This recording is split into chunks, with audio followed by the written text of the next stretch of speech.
Okay, good evening. We will call the meeting to order. And Amy, if you can please call the roll. Here. Here.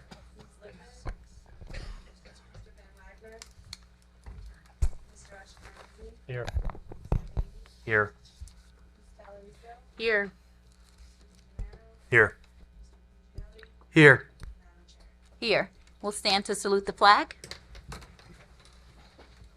I pledge allegiance to the flag of the United States of America and to the republic for which it stands, one nation, under God, indivisible, with liberty and justice for all.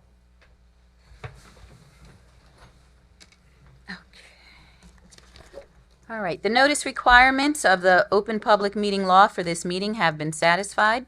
A copy of the notice having been sent to the Asbury Park Press and the Coaster and filed in the office of the Township Clerk on July 22nd, 2022.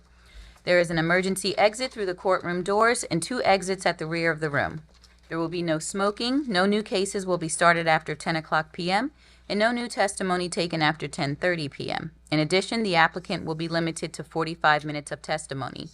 All meetings will be video and audio taped and shown on the Township of Ocean's Community Cable Channel, Channel 22, on Verizon Fios, and Channel 77 on Cablevision. All cell phones must be turned off, or if you need to make a call, please make your call outside the meeting room. We have resolutions for memorialization. Ching Ching Go, Block 155, Lot 13, 8 Lambert Johnson Drive, Ocean, bulk variance approval. Kelly Terry, Block 33, Lot 69.01. 1637 Findern Street, Oakhurst, bulk variance approval. Daniel Berube, Block 105, Lot 14, 2702 Sunset Avenue, Ocean, bulk variance approval. And that is it. Will someone offer? I'll offer. Is there a second? I'll second. Okay, Amy, please call the roll. Yes. Yes. Yes. Yes. Yes. Yes. Yes. The following cases are carried to July 20th, 2023, to be held in person at 399 Monmouth Road, Ashkenazi, Block 11.01, Lot 3, 1036 Norwood Avenue in Ocean. John Radigan, Block 153.04, Lot 6, 2 Watermill Court, Ocean. Memo Investments, LLC, Block 7, Lot 51, 44 Monmouth Road, Oakhurst. Sorora Land Development, Block 22, Lots 85 and 85.01, 280 Norwood Avenue in Ocean.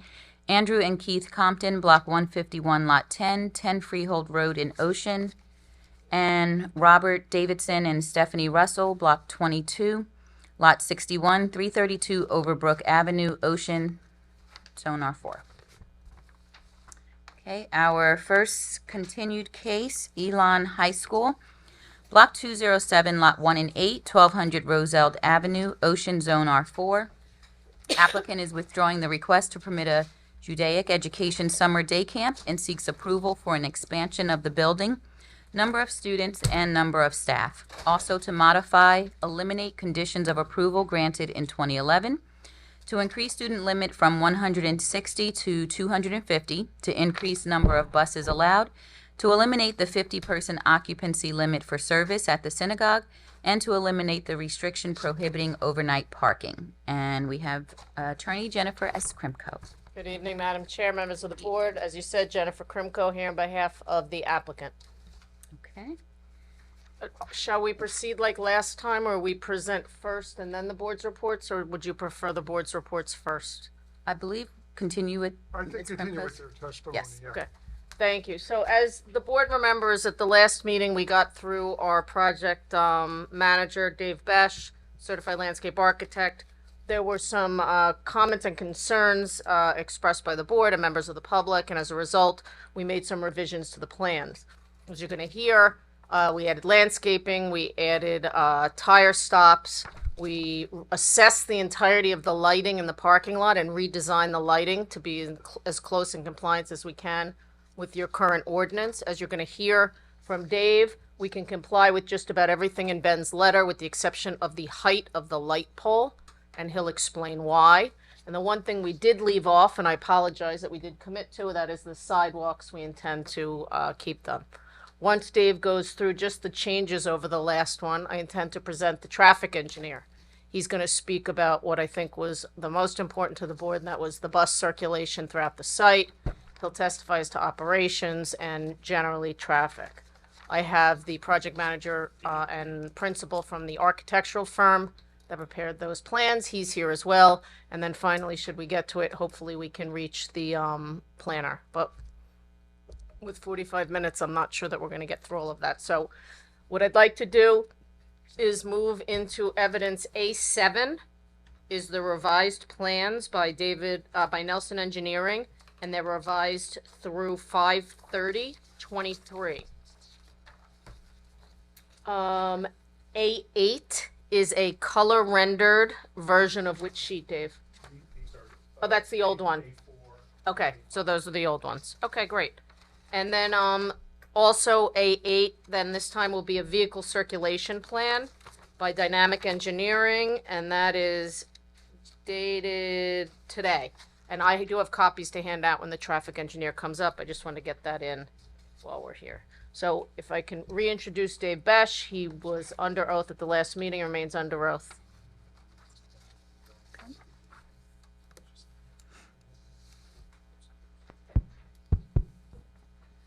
So Dave, if you could, just referencing the exhibits from the last meeting, specifically what changes did you make to the plans that we moved in as A7 to address the comments from the board?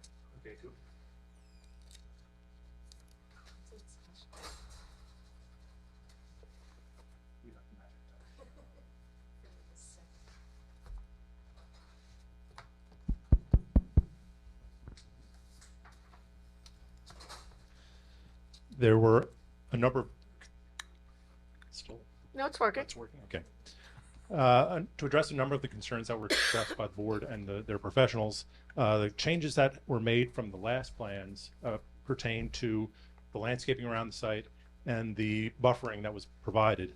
One of the questions arose regarding the fence, the 6-foot-high solid fence that was proposed along Roselle and Herbert Avenue. Although there didn't seem to be a concern, the height of the fence being 6 foot high, just wanted us to provide the detail showing that would be a solid fence, no openings in it. That detail has been provided to the plans. There was also a concern that its proximity to the back of the curb line, that vehicles overhanging the curb might damage the fence. So we're proposing concrete wheel stops along those line of parking spaces. We are also supplementing. Well, Dave, before you move on, one of the concerns in Jim's letter that you came out after we submitted this plan was that the height of the proposed trees was not sufficient to buffer, particularly with the bus. So he recommended, I think it was 11 to 12 foot at planting? 10 to 12, I believe. 10 to 12 feet at planting, and we can make that change if the board would approve this. Well, those evergreen trees that would use that height are actually at the, shall we say, the western end of the landscaping. The landscape along those parking spaces are actually shorter to fill underneath the existing evergreen trees. That's right. And then we're providing upwards of 30 additional evergreen trees along the southern border of the parking area. That would conform to that height. Right, so to the extent that they're to provide shielding and not understory cover, we'll comply and plant them at 10 to 12 feet. Yes, we will. Okay. With regard to the lighting, we were tasked with performing a lighting survey to see whether or not the subject property provided adequate lighting in accordance with the ordinance standards, and it fell short. So we provided a lighting plan, completely renovating the existing lighting program using shoebox style LED fixtures with backside shields where appropriate. Mr. Matlack had noted a couple of deficiencies in the lighting plan, more particularly the one spot that fell below the 0.6 foot candle requirement, fell in the southwest corner of the southwest bus parking spot. But I can just rotate one of the fixtures and that'll satisfy that. And we'll put the light shields on as requested. Correct. Now, there was a concern about the location of the poles in proximity to the property line. There are two proposed light fixtures located along Roselle Avenue. Those fixtures are only 12 feet high to start with. They're a 10-foot pole on top of a 2-foot high concrete base, but I can relocate them to the landscape islands on the other side of the adjacent traffic aisles to get them the required distance from the property line. All right, and also, David, what is the height of the existing light poles, and where are they generally located? The existing light poles are 20 to 22 feet located along the center landscape island of the parking area. We had done a number of iterations of the lighting design using those shoebox fixtures and found that with the lower height pole, we could not get adequate illumination along the southern property line. That's why we went to at the highest, a 22-foot high pole on a 2-foot high concrete base. That allowed us to get the illumination up to the 0.6-foot candles along the southern curb line, and not provide or not Have any experience light spillage? Thank you. On those adjacent properties. So with the light shield, there's not going to be any spillage on the neighbor's property at all, correct? That's correct.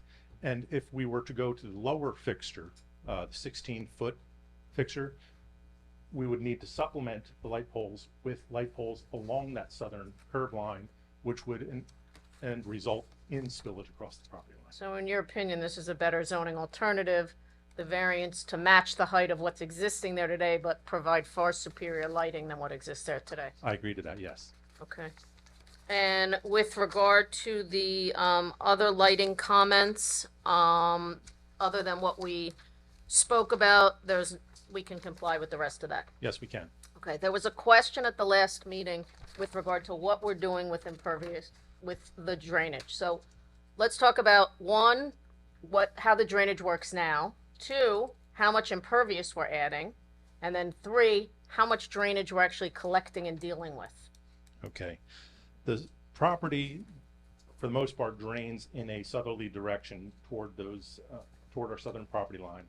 There is a storm sewer system that originates in Roselle Avenue and flows through subject property, through the properties to the south to an existing catch basin in Lawrence Avenue, and then across Lawrence Avenue to another structure in a wooded area on the south side of Lawrence Avenue, which appears to be a sump where stormwater is directed from this entire neighborhood and region of the township for recharge and percolation.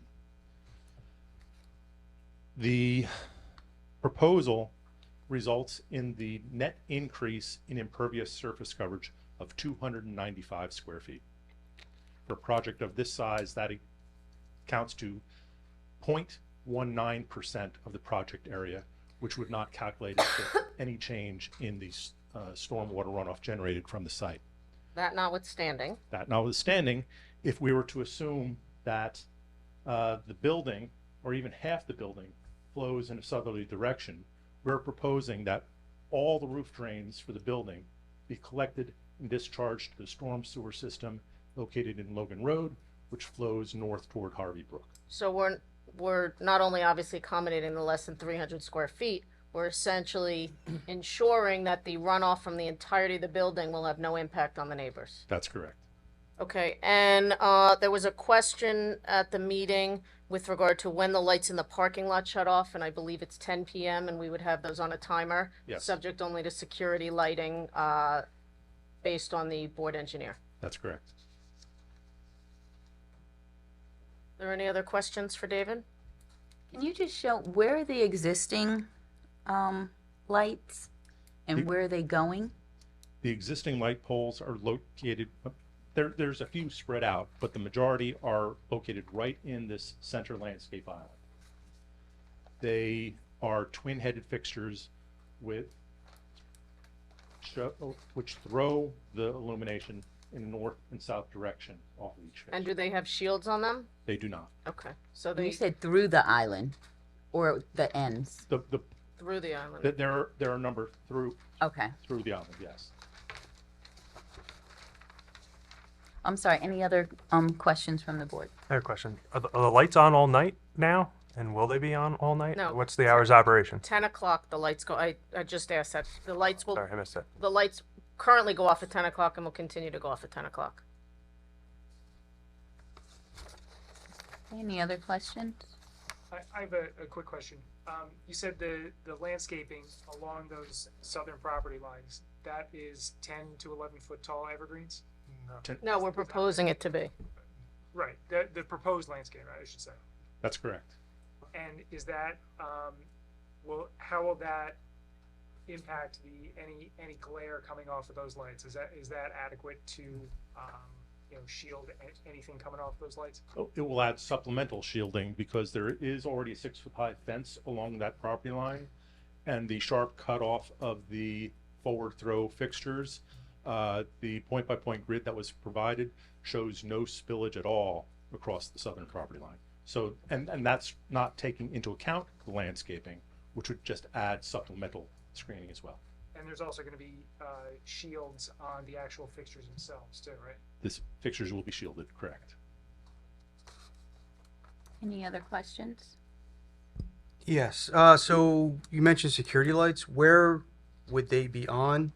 I mean, imagine with the overnight parking, though, you need more lights on to... No, and the traffic engineer will speak to that, but as far as where they'll be on, we don't necessarily need security lighting at all. It would be subject to the police department and to Ben.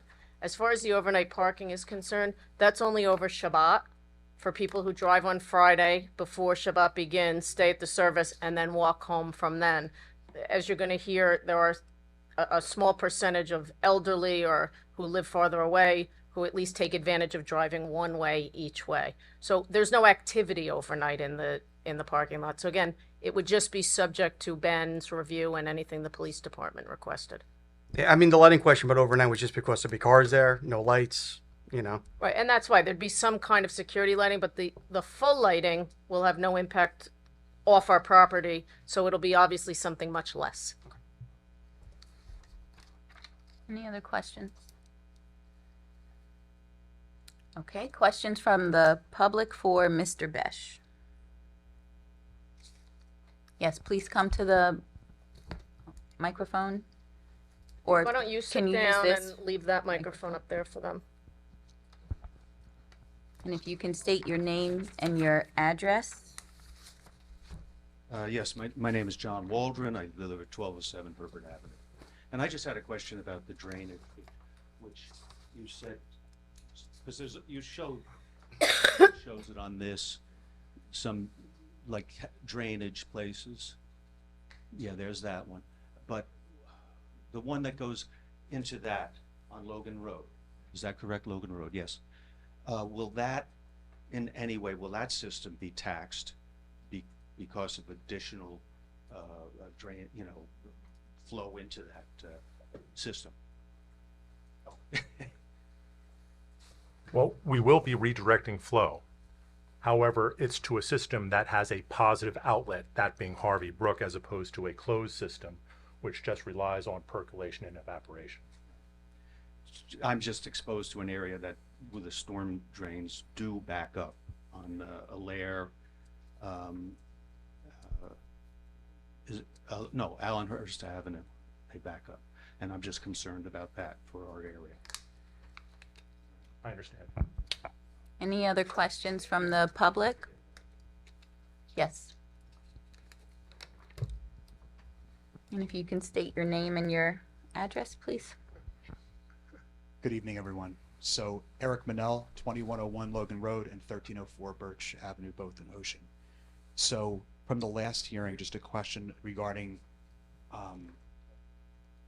so the Logan Road side that I guess my parents' property has the little wooded area next to it. A question, is the fence that's currently there being replaced? It was not indicated on the site plan.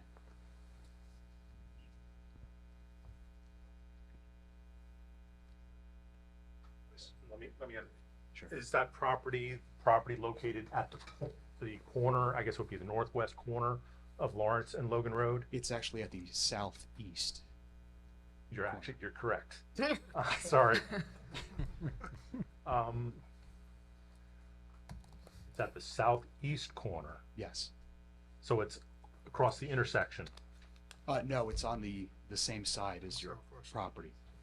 So it's the Southwest. So it's the northwest corner of the intersection. Yes. yes. So I think, okay. The fence was not proposed to be extended, but the buffering was supposed to be enhanced with, I believe it's approximately 9 cedar trees to wrap around its 3 new parking spaces. Okay. Is there a reason why the fence is not being replaced? It was just a design choice at the time, so it can be extended. Okay, I just want to make sure too, we're in the, let me just give me 1 second to take a look at this. So it is this, referring to this. Yes, there it is. So in the 2011 application, the fence was added as a buffer, to the areas, including my parents. For some reason, it's not. So I was wondering what the rationale was for removing it. It was added only about, a decade plus ago. We're not removing it. Oh, it's indicated. It doesn't appear on here. There's that area where you're pointing at, there's some additional parking spaces being installed there, so there is a fence that looks like it does have to be removed. So my question would be is why is it not indicated on the site plan? Again, that was just a design choice. I thought the evergreen trees would be adequate, but we can extend the fence. You're gonna extend the fence, give me some language, please. Across the southern edge of the 3 added parking spaces and 20 feet up along the east side of the additional parking spaces. So I just also have a question too. Along 20 feet on the east side. Yeah. Okay. Will the evergreen trees be maintained? They were planted in 2011, or maybe not planted, but they're indicated on the 2011 site plan, but they are not in place today. So I wanted to see how would you preserve to make sure that they actually do get maintained this time? Well, the first, and Eric, I'm sorry, Yes, I don't know if sure. you were at the last meeting or not. I watched the Okay, video. yeah, we did Yeah. say that we would walk the site with Jim and supplement where there Oh. were trees that were supposed to be there that aren't, to ensure that the buffer that was originally intended is in place. And again, I mean, there's an obligation to maintain them. The trees might not have lived, but certainly in the event a tree dies and nothing's done for it, you can call the zoning officer and they would reach out and tell us that we'd have to replace it. Of course. So just a quick final question. I think this is the final question. I just wanted to see if it could be, I know it's hard to describe for the record, but where the fence will actually go since the parking spots are, and I also have a question, is it necessary to add these additional 3 parking spots? It's not necessary for purposes of our needs, which we've testified to, and the traffic engineer hasn't testified yet. We have a surplus of parking that we don't need. We were adding those 3 spots so we weren't to accommodate any potential loss, knowing that the parking variance is so great. If the board were to say that they would be willing to grant it without those 3 spots, that is something we certainly, Okay, Would would that agree be to. a question for the traffic engineer? Would that would be more appropriate? well, And- the short answer is, and you'll hear him testify, we don't need those spots, but we're doing it to Oh. get as close as we can to the ordinance requirement. Okay, So if the board waives the need to construct those spots, we would not construct them. okay, so the applicant, you would consider that waiving those spots if the board granted? Or even green banking them, which I Okay, know you know what yes. that means. Yes, so, okay, so, There would be the 3 parking spaces On the east at end, east. Isn't that we said the east, the southeast? southeast of our property, northwest of the intersection. yes. South. It's confusing. That was just, I know. that was just to mess with Mark. Yeah, Southeast Yeah. yeah. of your site. So we have a question about that one. Okay. Okay, the question then, just what I was getting at here is I know you described how many feet it would go out, but is it possible to somehow indicate, because I was assuming it would go here, I know that here does not really, Yeah, it would go Work 20 with feet to the end of the parking space. okay, currently it goes, I know this is again subjective, but currently it goes to about right here, where I guess the bus or the passenger car would turn here. So, you know, currently I'd estimate that it's about, again, I estimate that it goes maybe like 35 or 40 feet. So I guess the parking stall would be about 20 feet. So I guess the question then is, can it be, you know, kept in the same location, the same length of the, you know, this fence? That's what they proposed. 20 feet east side of parking space. Oh, each side, because East. East. Oh, east. Okay, so it would go from the end of the parking stall. It would go here, and then it would go to the end of the parking stall, and then it would continue beyond the parking stall. Dave, was that what? No, I had described it basically covering only the parking stall, 20 feet, covering the east side of the parking space. He's asking if it can be extended even further north. Sure. Clearly, yes. Okay, so it could be. So again, currently it terminates about right where the curve is. So are you suggesting match where it currently terminates? Yes. Okay. Yes. Right now, when it takes the turn off the property line, it goes 72 feet to the point of curvature of the curb line. Oh, so it's way beyond what I even thought. Okay, so thank you. Yeah, it's quite extensive, and it's a stockade fence, I believe. So I guess the question would be, will that be maintained, that same style fence, the stock, you know? We'll probably do the same style that we're doing over on Roselle, Roselle, which is a board on board. board on board. So it's Right. not a stockade, it's a board Right. on board. And I guess the air passes through it, it's one of those. Okay. And I would recommend extending it to the extent of the front yard setback, which might be 5 feet shorter than it is now. But that way, there's no need for a variance for putting a 6-foot-high fence in a front yard. Yes. I think though my only question then would be, Mr. Higgins, is that this is where from my parents' property, you can see the buses. No, it'll still be there. It'll just be be there. closer to our Oh, property. closer to the property. Yeah, it'll Okay. be closer to the parking spaces. Okay, and then the I keep saying the last question, but I keep thinking of more questions. I apologize. If there's a time limit, please let me know.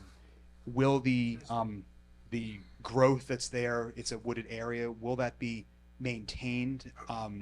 It's a buffer, you know, that currently exists. We're not proposing to disturb it, I think. Is that Okay. the question you're asking? Yes, and then would the applicant be willing to agree to maintain that buffer for the residences in that vicinity? There are quite a few. We, as a commercial property or a non-residential property, we're not allowed to landscape or remove trees without coming to the board. Once it's on the site plan as an existing wooded area, in order to change that, we would have to come back to the board. Okay. When you say maintain, He means don't take them away. Right. Don't take them away because it's a significant buffer. no, to the I neighborhood. Yeah, Right. that's what I- maintain could be two things. Right. Mow them and trim them and what. Oh yeah, not like that. No, Leave it in, you know, as leave them in as place. as a buffer. And got Mr. Higgins, there's not a sidewalk proposed here. There is a sidewalk proposed. Okay, so that would involve. So is that for the traffic person or is that for? No, the board requested the sidewalk and we agreed to put it. Okay, so the question would be, there are two trees that are obstructing where I think the sidewalk, two very large trees. Would those trees be removed? To comply with the township standard, yes. Go around. That would venture the sidewalk onto the subject property. Okay, and then the question too is, Mr. Higgins, I know you had recommended this, is the termination of the sidewalk is on my parents' driveway. Is that the best place for a very short sidewalk where it terminates, just it goes here and then it terminates on the sidewalk? Is that a danger to pedestrians? My parents' property does not have a sidewalk in front of it, and that would leave pedestrians out into the So should we Logan just Road stop it at the tree? apron there. We could stop it at the tree. I guess the question is it may be better to allow pedestrians to cross the street where there's existing sidewalks? Because I think that, I know Mr. Higgins, this is very dear to you, this sidewalk, but I feel like it's like a spot zoning type of thing, you know, adding these sidewalks here without asking the governing body to add the sidewalks in front of my parents' house. It seems like a very, May I make a suggestion? And if it's okay with Jim and Bill, if there is no sidewalk on, yeah. you know what, I've been saying it for 25 years, it's hard to not. Ben and Jim, if there is no sidewalk in front of Mr. Manel's parents' property, And obviously, it would encourage people not to walk in front of our driveway, perhaps have the sidewalk end at the intersection of Interlaken, and then they could cross the street and utilize the sidewalk on the other side of the street. So I think what Mr. Manel's asking is not to construct sidewalk from the south end of our driveway to the property line. Correct. And then if the board also, would the board be willing to maybe ask the governing body, maybe put a crosswalk perhaps to help your applicant? That might make sense. So that's my questions, but maybe something to consider. I don't have a problem with ending end the of 5 minutes, sidewalk my friend. at the property line. Putting my, Leave it on. It's always good.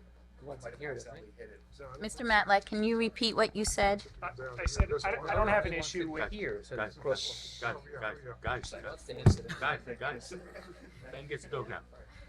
I don't have an issue with ending the sidewalk at the driveway. And if I would say that if the board wants a crosswalk to go, to cross the street, I think that's something that the applicant could do as part of this application. And I think it makes sense, particularly with regard not for the school use, but the synagogue use. So actually, I think that's a great recommendation. I'll let my traffic engineer confirm that, but I think it's a good recommendation. So a crosswalk and stop the sidewalk. Stop the sidewalk at the Interlaken intersection and add a crosswalk. Okay. Any other questions from the public? Yes. If you can state your name and your address at the microphone. David Miller, 1203 Herbert Avenue. Being we're getting on personal property issues here, can they make a change of where the dumpster's going to be? Where are you proposing that they go? Not in front of my house, is where they're proposing it. Respectfully, it's not in front of Mr. Miller's house. It's across the street and behind a 6-foot fence and the landscape and the 12-foot trees. Can I just make one comment? Wait, Well, it's a excuse- question. It's All right, time the for a question question. They pick the garbage up there at 4 o'clock in the morning. Dave, What's the Dave, question? can you do me just one favor? I know you don't hear this often, but I need you to move closer to the microphone so we can pick you up. I'm sorry. The question is, can they move where they put the dumpster? Because it's going to create a problem. And again, the testimony at the last meeting was the prior location of the dumpster was not behind a fence, was directly across the street without any buffer from Mr. Miller, and was on Roselle Avenue. We're actually tucking it now back behind the fence, 12-foot trees, and probably equal proximity. Plus, the driveways are changing. There's not going to be a driveway access there where there was. Right, so do you use a private hauler? I assume so. Yeah, so can we condition it? Yes, that private hauler. Garbage cannot be picked up earlier than 9 a.m. or something to that Well, effect? again, we might not have the control of that, and if the ordinance prescribes that, then we would comply with whatever the ordinance is. Well, we're asking for it as a condition. Yeah, why wouldn't you have control of it? if you have a private It's your hauler? contractor. Okay, well, so then yes, we can agree that I think 9 o'clock might be late, particularly considering the kids and everything else. If you're not allowed to talk. I'll consult with my client with regard to when school starts, because obviously we don't want to have the pickup when the buses are there. So we can arrange to have it later than 4 a.m. Thanks. Any other questions? If you can state your name and your address, please. But you know what they with the kids do. My name's Chris Bruno, and I live at 2301 Logan Road. I didn't get your name, sir. I'm sorry. Chris Bruno. Bruno. Okay. Yeah, it's just a quick one. This might be for the architect. I should say this. The lights on the higher side, there's windows. They leave the lights on often, especially over the weekends till 2 o'clock at night. Can we put in something that they're guaranteed to be turned off? But not only that, the addition with glasses coming that way, so if they're going to be even closer to our property, and if the lights are left on, it's very invasive, I guess, and especially when it's late at night on weekends. And again, I just asked that the question I is, can that be understand done? that there is a 2 o'clock timer. No, he's talking about inside lights. Inside, He's so talking I'm about not sure if inside this was an architect question. It is the or, architect. Secure, okay. it 'cause is you the mentioned lights and everything else. Inside, are you talking about inside lights? Yes, Yeah, but I'm not sure if they are left on side because security concerns were said. I'm not sure if it's inside. Okay, I can come back. We'll find out, and we'll be happy to address that for And you. then, since this was the planning, person, There's a temporary structure, excuse my ignorance, that goes up for about once a month every year. It's right on the side of where the addition is going to go. You're talking not once a month, once a year Once for a year, about a I'm month. sorry. Yeah, and it's up for It's- about right, once a it's- month. it's- Excuse it's- my ignorance. I'm sorry. I should know what it's called, No, but it's I okay. try to look it up. But It's a religious structure. It's Right. called a sukkah. so that's where the addition will be for double the attendance. Where will that be moved? And again, kind of what's the plan for that? That's my only question. Okay, and this is not the witness to have that, but I'm Okay, gonna 'cause make, again the site plan. It was Under- under understood, I'm gonna make the note on that and we'll be sure to have it answered. All right, thank you. Thanks. Okay, so turn lights off overnight inside, and then sukkah location. Any other questions from the public? Yes. If you can state your name and your address, please. Valerie Bruno, 2301 Logan Road. With regards to the lights and the 10 o'clock timer, that was actually a stipulation in the 2011 agreement that the board, Is this a question? yes, Okay, what's the question? I'll finish, thanks. So there was a stipulation for the 10 o'clock timer in the 2011 agreement that has not been upheld, comma. How will this be upheld this time? This isn't the witness to answer that question. I can answer that question. If it's a condition of the approval and they violate it, you tell the zoning officer and they'll be cited. Will do. I have pictures, like all Well, different. we're talking about all once different this, times of night. this board did not approve the original site plan. It was the planning board. Right, of but this just town. because laws are in place, it doesn't matter I who understand. set it in I place. understand. Any It condition needs to that be upheld. violated There's still an after. obligation as Oh, I'm sorry, it's Citizen community. question time. It's question time. It was this board. No, it wasn't this. It was, I have the It was- resolution right here. Okay, any other questions from the public? No, there was a Okay, condition. I don't think it was. thank you, Mr. Besh. Thank you. Can I recuse? Ms. Krimko, we have about, I think we started about 7:40, 12 minutes and 12 10 minutes, seconds. okay, 12 minutes and 10 seconds. Oh, I think I must have recused. if you can state your name, please. Yes, Nicholas Verderisi. Okay.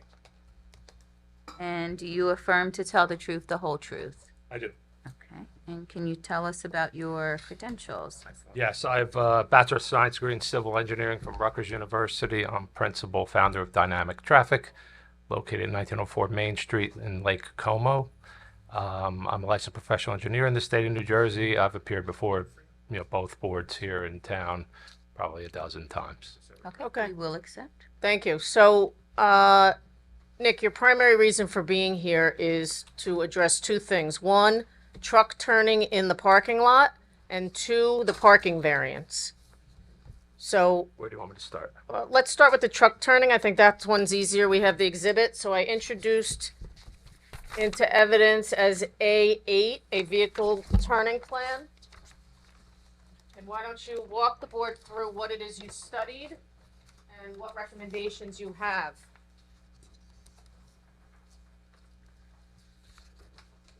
Yeah, so the plan on the left,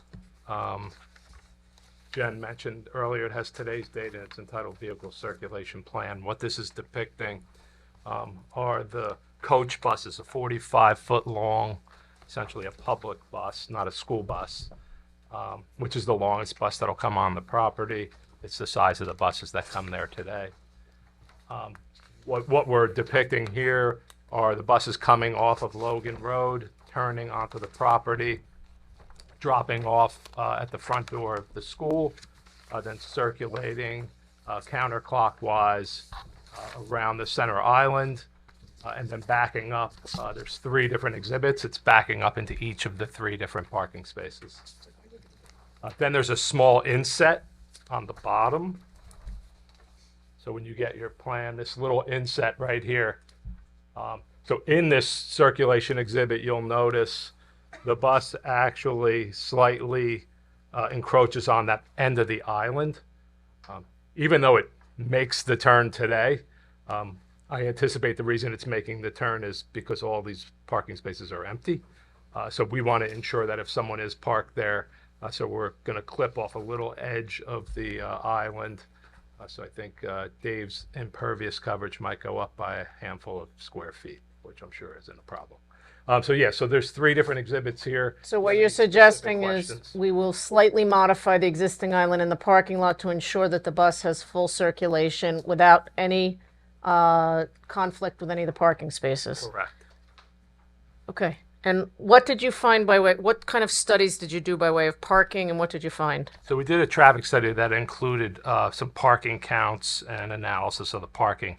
So we did some counts back in April of 22 on 2 separate days of the parking for the entire day, 7:30 in the morning till 6:30 at night. And that was when school was in session. School was in session, yes. Normal, typical, regular day. What we saw was at noon, so both days, exactly the same number, 44 vehicles parked on the property.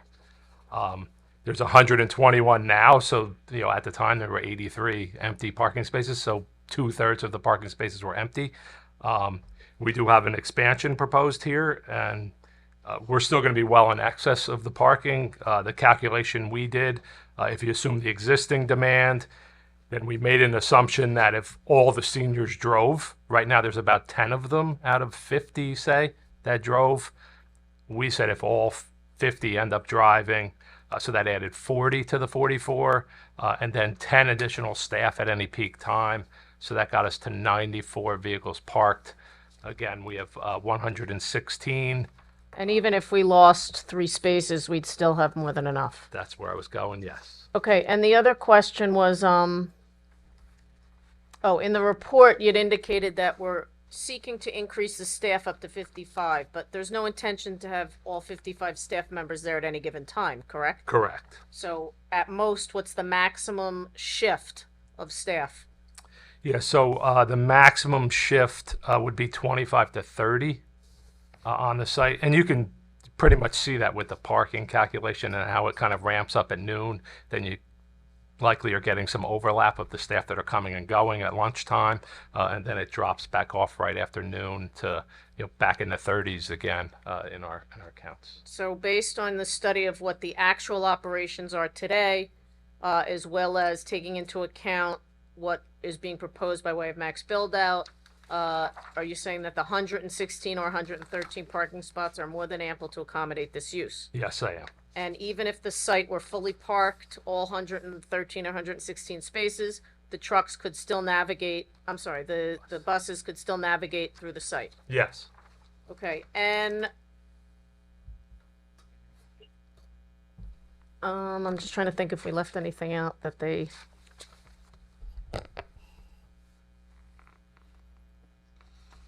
I just wanted to confirm that I reviewed Dave's bus queuing plan and confirm that there's adequate length along that curb line for all those buses. Oh, I remember what I wanted to ask. It's part of your study, you did a count as to how many cars were parked overnight, meaning Friday night into Saturday.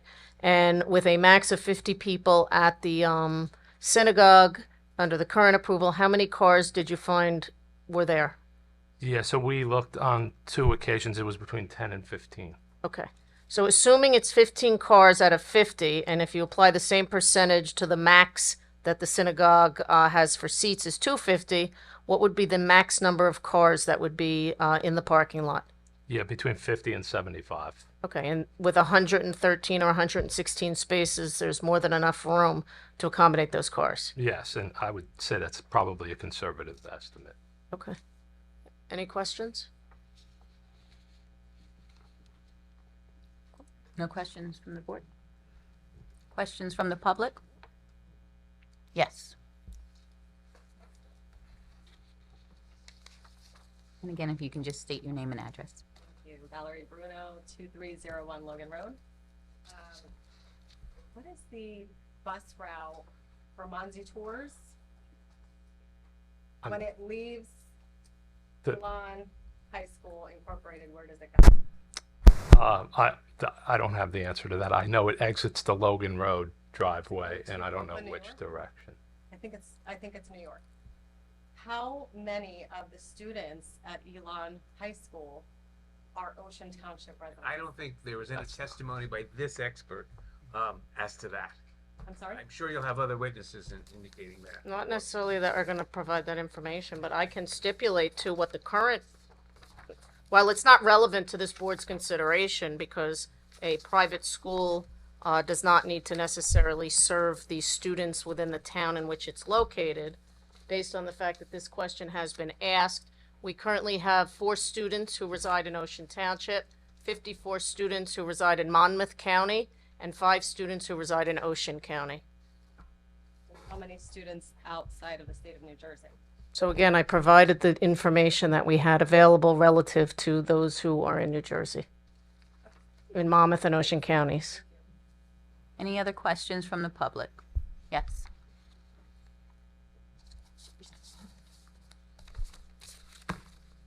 If you can state your name and address again. Eric Manel, 2101 Logan Road and 1304 Birch, both in Ocean. So I know this is repetitious, but just so I want to make sure it's on the record. Given the testimony about the number of parking spaces required, is the applicant willing, to consider, maybe the board willing to consider removing the added spaces that now are, within a few feet of my parents' property in the proposal, where a 25 setback is required. Now the proposed is like about 3 feet. Okay, something for the board to consider. Okay. Any other questions from the public? Okay. Thank you, Thank you. Mr. Verderesi. You got Madam Chair, I have one quick question. The application says that there's 4 coach buses, 2 full-size school buses, and 1 small bus/van, and there's only 3 bus parking spaces. Can you explain how that works? Yeah, so the 4th one leaves and goes back to the bus depot. Okay. And the school buses and the small van, do They leave as well. they leave as well? And actually, you raised a good question for me. Nick, I know that over the period of COVID, while we only had approval to have 2 buses parked in those spots, there were periods where there were 3 buses. Correct. Is it your understanding that because of the COVID regulations and the need to keep the less students on each bus for safety and health purposes, that an extra bus was added as part of? It was, that's my understanding, yes. Okay, and so that is the reason that that 3rd bus was there, but under what we're proposing now, there would be no need for that. Yes, no need. Yep. Thank you. I have a question. Mm-hmm. Where is the bus depot where the bus would be parked at? Where would that be located? I'd have to ask my client. I can let, I mean, we're obviously coming back. We can let you know. I believe that it's, I don't know where it is, so I'm not even gonna guess. Any other questions? Thank you. Thank you. Madam Chair, I know that we're out of time, but I also know that this is our, is this our second or our third? Second. Our second. Considering the number of people that are coming out to see this and our desire to get this done, I would like to request a special hearing. We had an informal poll prior to this. It would be in September. Okay, so what I would ask then is that we be put, what's the next meeting date? Because I might be away anyway. July 20th. 20th. July 20th. 20th. Okay. I'd ask that we be carried to July 20th, and we'll take our 45 minutes in the hopes that we can get done, but I'd like to reserve that September meeting, and are we sure that it's not over Rosh Hashanah? We'll Okay, make sure. how about this? Instead of having the next for 45 minutes, we'll give you an actual date in September to come back. And instead of taking 45 minutes next time, just having a full evening in September. It doesn't conflict. Well, with I obviously need to check with my client, and I need to check on availability, so what I'd like to do is carry this to the next meeting without the need for further notice. We can discuss a special, if it's gonna occur, how it would occur, and in the event it is not scheduled, we would then take our time in September. I'm sorry, in July. So we'd request to be carried to July 20th with no further notice to give Ron and I the opportunity to set up a special meeting.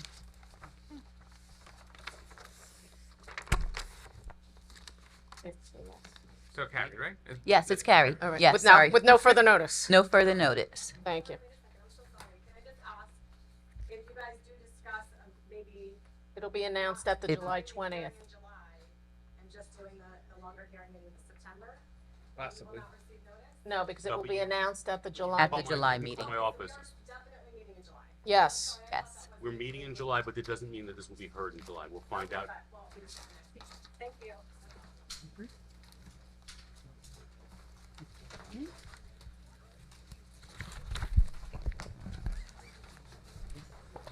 I'm not leaving, but I'm stepping away for a moment. I got one more quick one.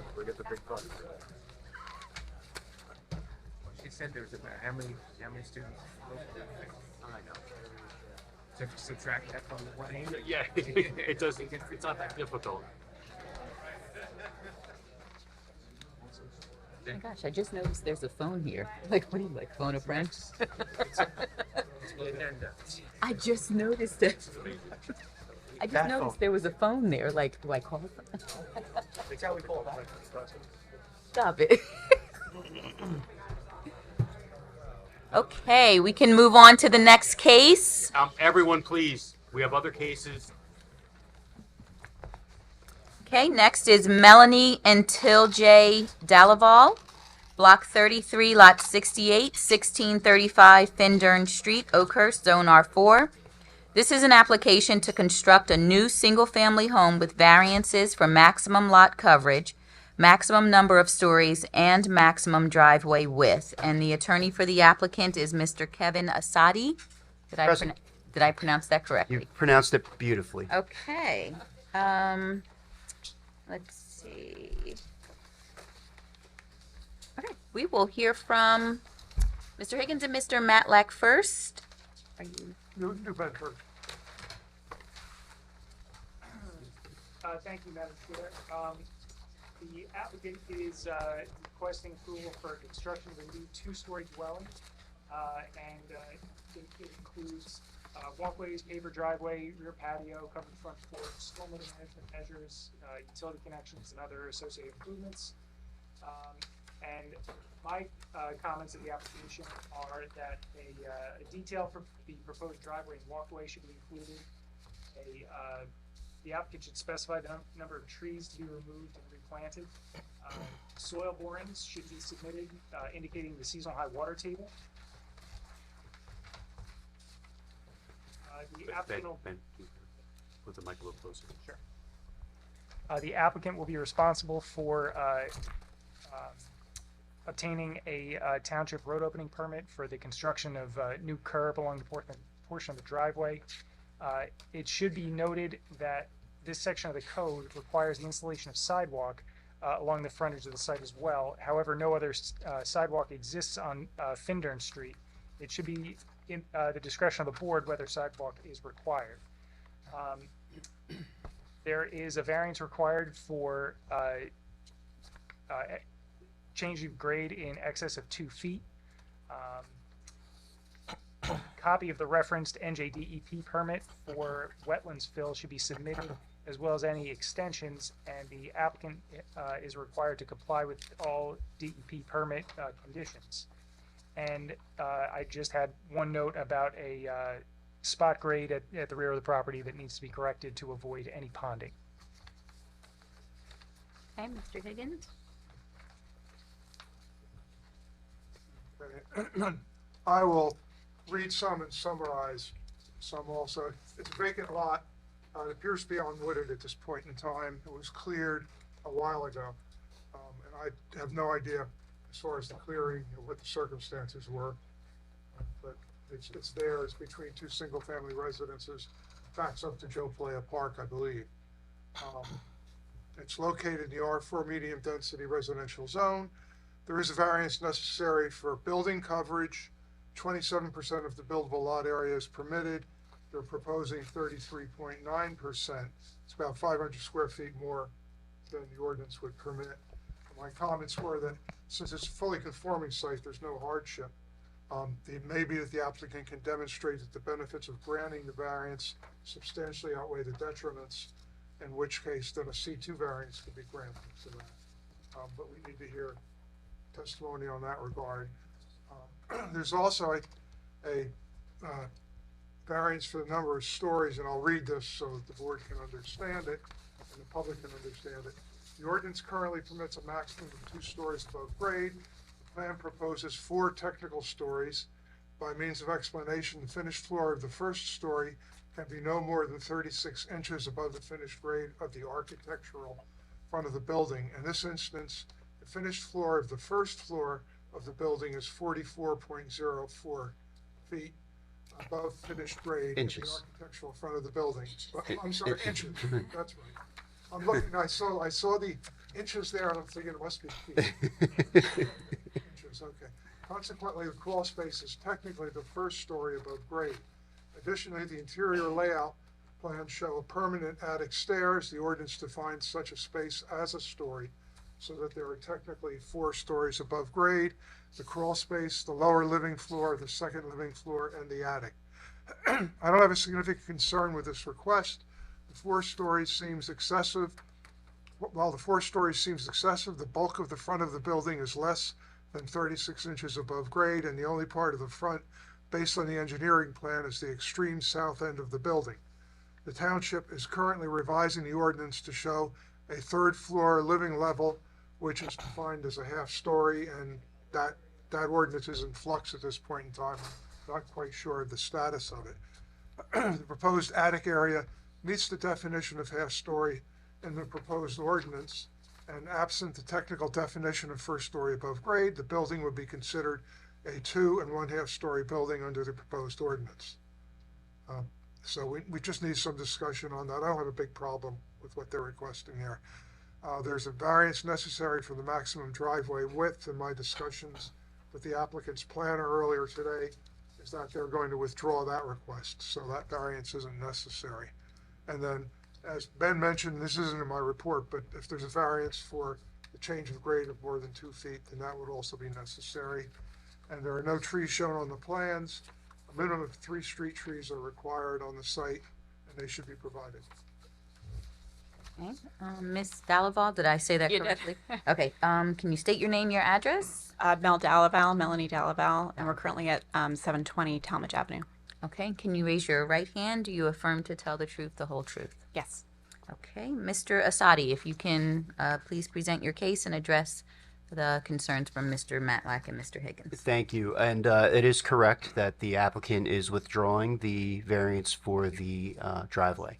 So the driveway would comply with your ordinance, and so we're here seeking the lot coverage variance as well as the technical variance for the stories, as Mr. Higgins just took you through. So without any further ado, Melanie, you are the owner of this subject property, correct? Yes. And of course, you don't live here Nope, currently. it's an empty lot. It's a vacant lot, right? Yeah. And you heard Mr. Higgins describe the lot as being adjacent to Pelea Park. Yeah. And can you just describe sort of what that feel Yeah. is? Yeah. I mean, my husband and I have been at Talmadge Street now for about 10 years, and this is 3 blocks behind us. So when the lot went up for sale, because it backs up to the park, I grew up in Middletown with a park behind my house, so it's always been something that I would love to have. So it was a little bit of a dream come true, frankly. So as soon as that went up, we bought it. And where do you live currently? 720 Talmadge, so it's 3 blocks up the away. same road. Yeah. Okay, and it's in the same neighborhood. Same neighborhood, same bus route, same school district, same friend group. Very good. So why is it that you were looking to move in the first place? Our family's growing. Right now we've got 2 young kids in elementary school. They go to Ocean Township Elementary and a daycare. I mean, we found this place in just the town. I just fell in love with it. So as our family grows, we just need more space. My husband and I both work remotely now. We need a playroom. So and as we actually looked a couple years ago, right before COVID hit, and we found that we couldn't find the space in the neighborhood, and the more we looked outside the neighborhood, the more we knew we wanted to be in the neighborhood. So yeah, I mean, we're just this growing family. We need the space. We anticipate my parents who live in Middletown right now. They're getting older. They're in their 70s and 80s. We're probably going to need to take them in for a little bit. So yeah, we need the space that we can't find in the neighborhood right now. Okay.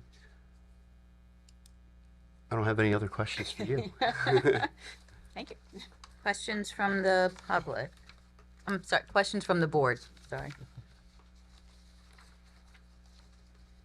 Okay, questions from the public? Okay. Motion to close public hearing. Well, you know, we didn't hear any testimony as to why they need the lot coverage. Our planner said he wanted some planning testimony. No, we're not done with our case. We have an architect you're and a not done planner. with the case. No, No. no. Oh, I'm sorry. Yeah. We have two more witnesses. I'm sorry. I was wondering why that was up there, but no one was here. Okay. So, okay, no questions for Thank you. Mrs. Delaval. Okay. She just wanted to say hi. Okay. Next witness. Tony Condoris, our architect. Okay. I guess I'll probably be here, right? Yeah. And why don't you- I'll start here. Mr. Condoris, can you raise your right hand? Do you affirm to tell the truth, the whole truth? Yes, I do. And can you tell us about your credentials? Yes, I have a degree in architecture from Penn State University in 1992. I started my own firm in 1996. I'm a licensed architect in New Jersey, and I've testified in front of this board and multiple boards in Okay, the we area. will accept. Okay, Okay. Mr. Asadi? Thank you. Mr. Condoris, were you engaged to design a home for Melanie Dalval and her husband Till? Yes, I was. And is the board we have over here, which I suppose we need marked? Yes. It's the same one that everybody has. It's the same. Okay, so then we don't need to mark it. Market A1. You want to mark it A1? Let me mark it. Yeah, you can mark it.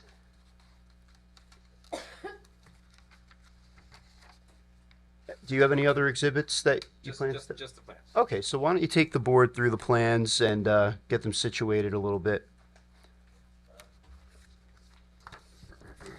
So on my cover sheet here, you'll see our site plan. You'll see a three-dimensional rendering of the front of the house. And as mentioned, the two variances that we're seeking here are building coverage and lot coverage and the number of stories. And I think Mr. Higgins explained why it's being considered 4 stories.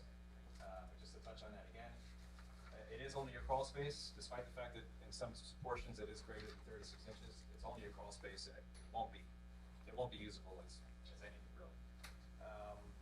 Which is one of the reasons why we wanted to walk up attic, because there's no basement, and you know, a growing family, there's a lot of things that basements come in handy, but this won't have a basement, so the attic is sort of compensating for that.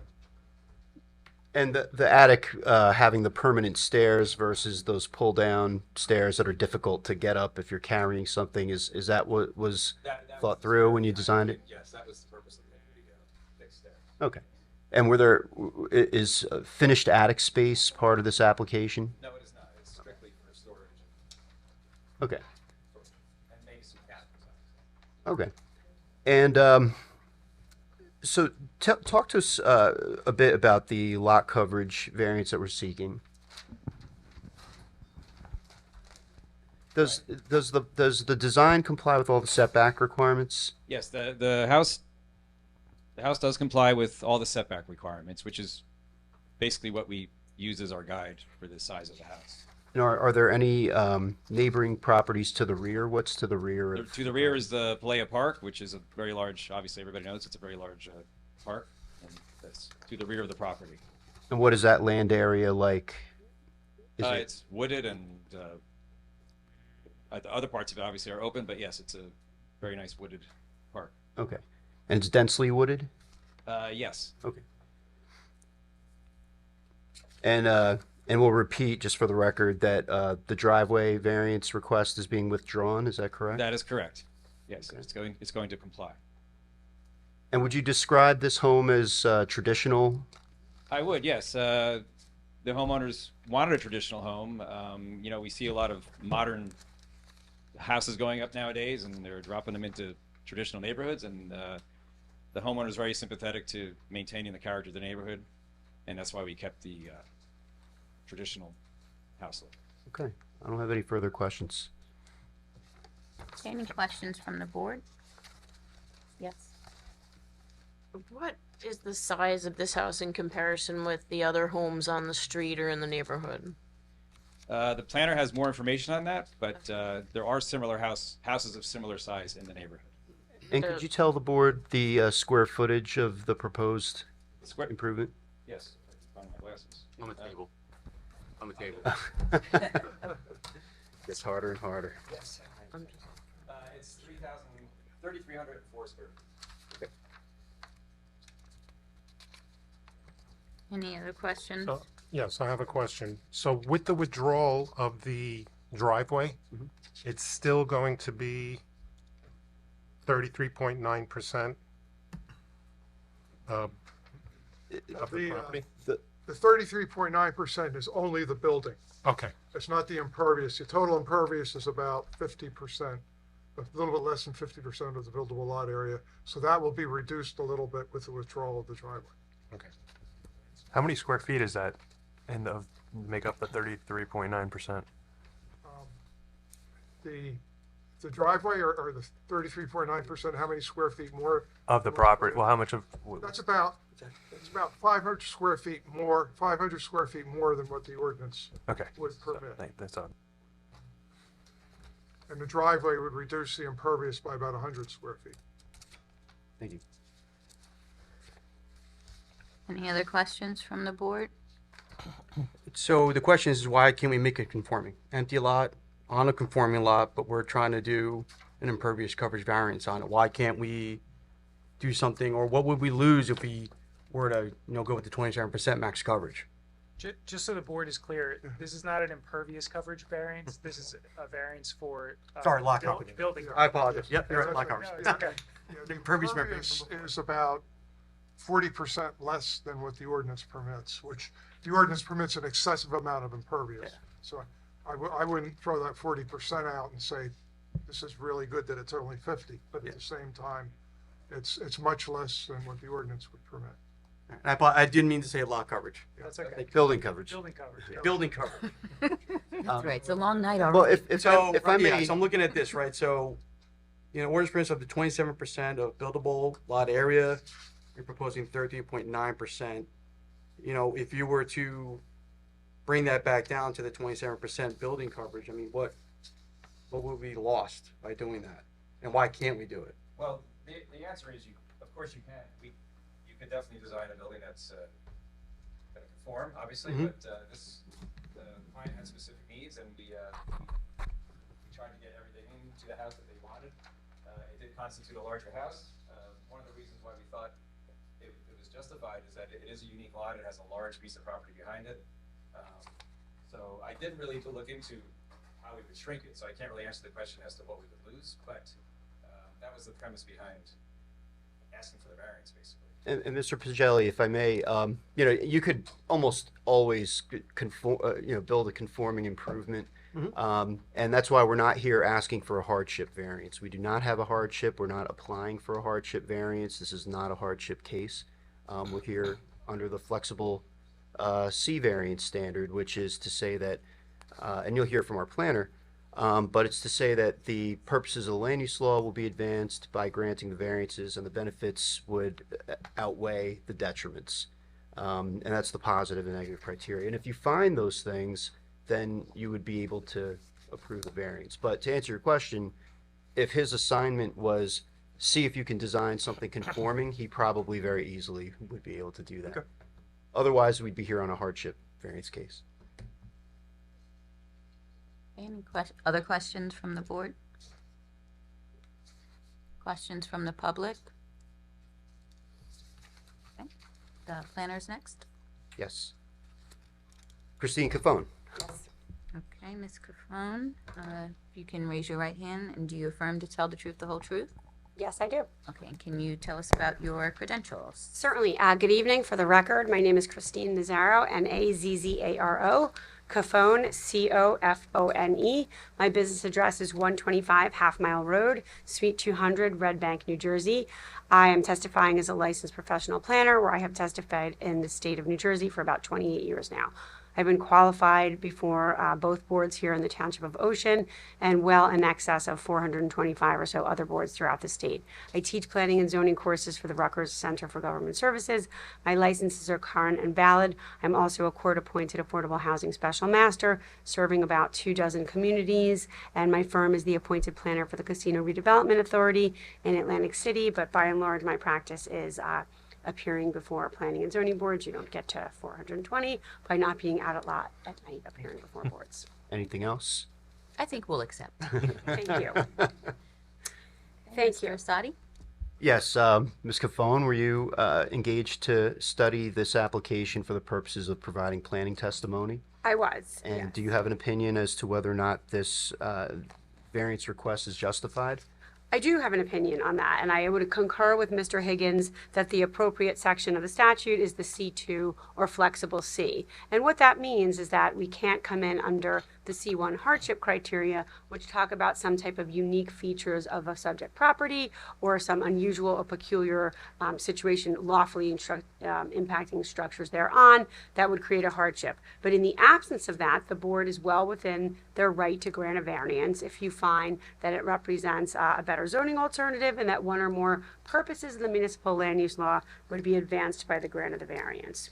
So I do have two photos of one is of the subject property, one is of basically a street view that shows basically the rhythm of the street. So would you like me to mark those A2 and A3? Or start Mr. with Steinberg? Start with A2 and describe exactly what A2 is. So shall I mark A2 in today's date? Yeah, but A2, is that the subject premise? A2 is just a view of the subject property. It was taken by my office, and it just indicates that it is a vacant, non-wooded, cleared lot. In between, you can see the two existing dwellings. So I'm going to mark that A2 with today's date on it, 6/15/23. So I'll give you that, and then I have copies for the board as well. Even Mark Quincy. Say it again? Mark Quincy, Amy. Oh, sorry. I'll lose it. Thank you. So here are copies. Would you mind passing? Yeah, we'll these pass out? them. That Yeah, would be great. absolutely. Thank you. And then A3 in evidence is similarly a recent photo taken by my office. I will also mark same with today's date.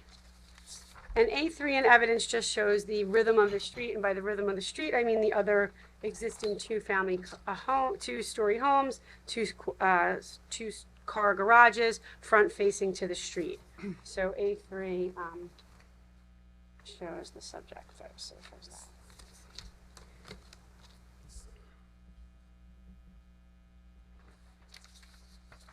And as I am a quick study, I will give this copy to Amy so that it doesn't get lost.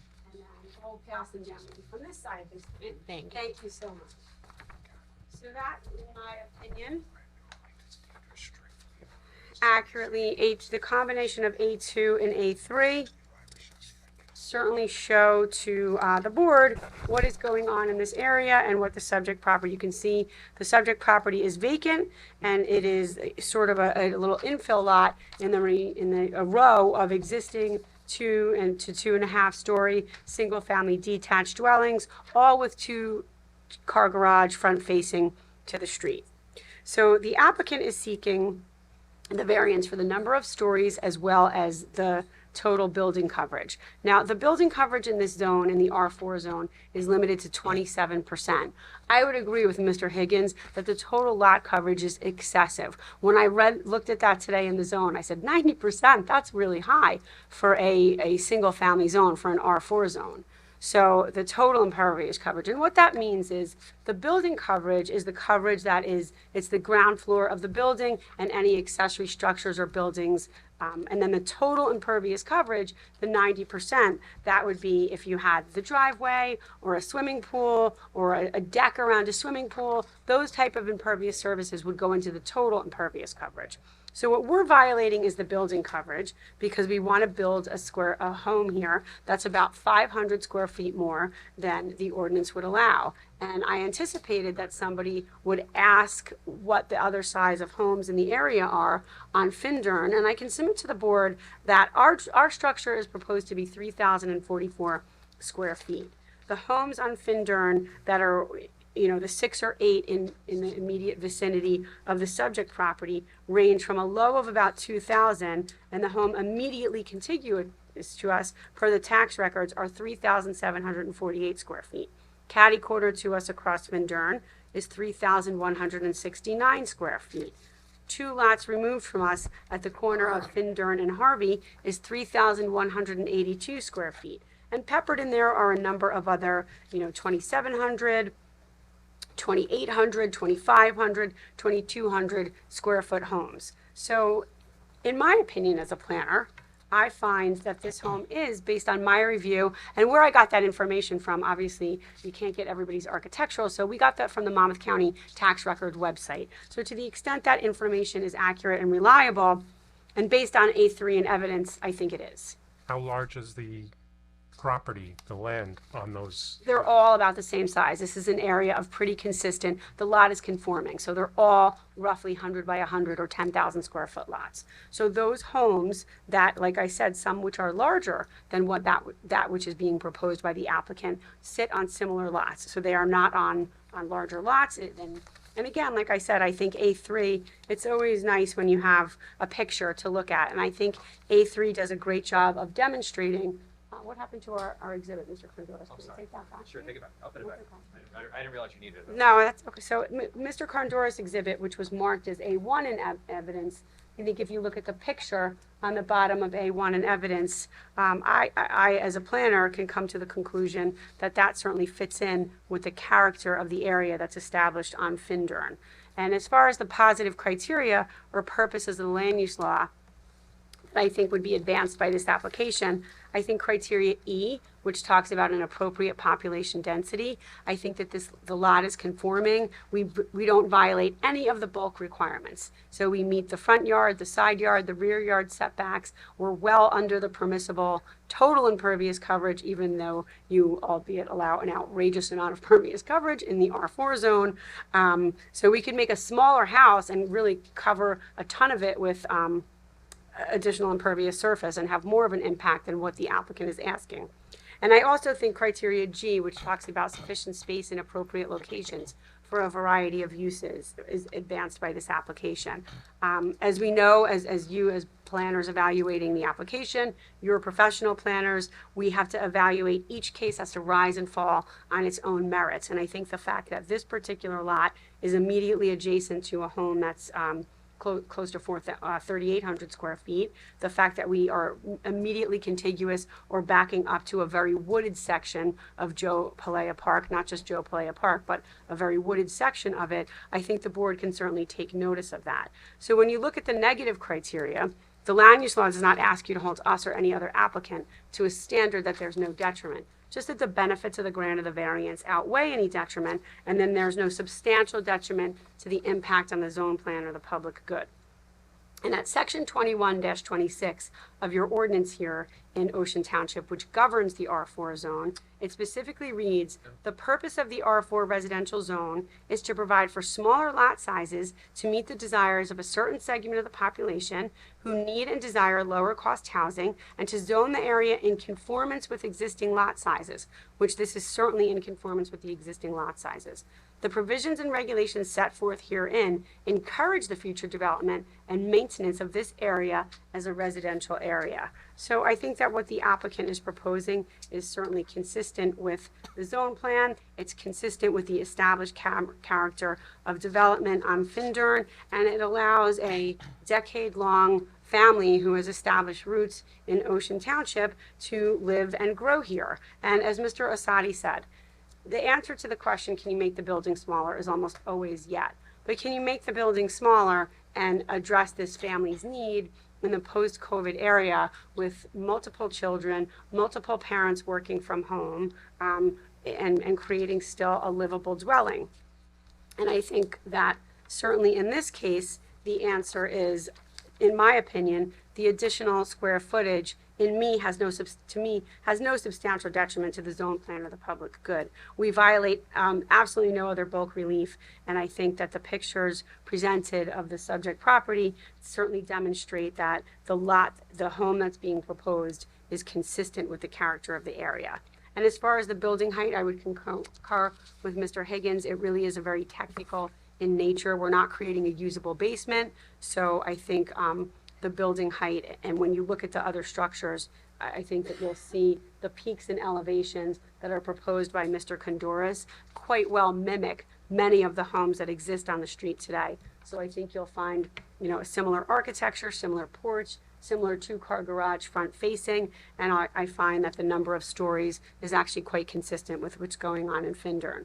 So all of that informs my opinion that the applicant is entitled to a variance relief under the C2 or flexible C criteria. The test to establish the burden of proof for that is not can you make the building smaller, but it's can you grant that flexible C by advancing certain purposes of the municipal land use law and not having a substantial detriment on the zone plan, which I don't think we will, in the R4, or the public good, which is the area that surrounds this, which base again with our contiguousness with the Pelea Park, as well as the existing character of the homes of the area, as well as the existing size of the homes of the area. I do have a tax record that has the size of the homes submitted on it. I could certainly submit that to the board as well. But that's essentially my case on direct. If there's anything you feel I have glossed over or need to go back, I can I certainly just do have that. a question, and maybe it's not, if they don't put the pull-down steps, you know, that third floor goes away technically?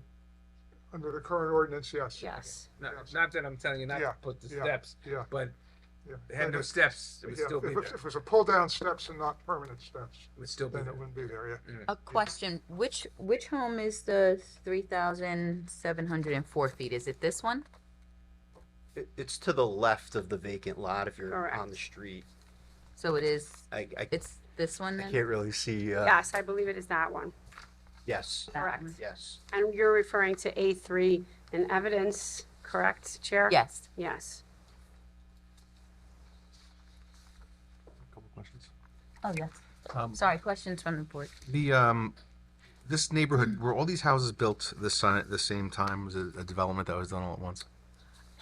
Mr. Fuller, I don't know when these homes were built. I don't know the vintage on these homes. From the pictures that they appeared. Yeah, I can give you an idea. I think they were built, most of them within the last 25, 30 years. Okay. Some are more recent than that. Some are more recent, but the initial ones were started about, So it was probably like about 30 years some of them were built, and then some lots were done, and then they It came was all through the again R- and added a It was few the more. R4 zoning all during that period of time. But like 25 years ago, they weren't putting sidewalk. We didn't require sidewalks to get put in. There Are you was, serious? it was a little bit lax back That's then. pretty nuts. That area too, I mean, they're dead-end streets, so. might Well, be not for better people who live not there. having They gotta sidewalks, just walk out. Because we're trying to reduce impervious cover. So did we say technically the applicant would have to put a sidewalk in? We're requesting a waiver from the requirement because since there's no sidewalk to continue, it would be odd to simply just have one. In front of Stretch. one house, right? Yeah, The ordinance says that curbs and sidewalks should be provided on all streets, but and I think there are certain cases where the board has flexibility to look at the surrounding neighborhood and determine whether or not it makes sense to put in sidewalk. Yeah, I think if you look at the current master plan, it actually looked at these type of things throughout the township. And it basically said this area doesn't have sidewalks and it doesn't make sense to put them in piecemeal. Yeah, that whole area does not have sidewalks. What? That whole area does not Yeah, have it doesn't have sidewalks. sidewalks, yeah, absolutely. Question, because one of the big concerns of the township, and it's getting greater, is the flooding. And like as Ms. Cafone said, you could have a smaller house and do 90% of the buildable lot area, which is roughly 65 to 70% of the entire lot, be impervious. Is there something that could be done that could reduce the impervious surface, which would reduce the runoff from the site and help be a benefit to the township in terms of reducing flooding? The applicant and their architect investigated how much room they would have for basic residential amenities if they were to restrict the property to 70% impervious coverage and no more. And they just informed me that they would be willing to give that as a condition if this board were to act favorably on our application, and they would enter a deed restriction to prevent impervious coverage on the lot in excess of 70%.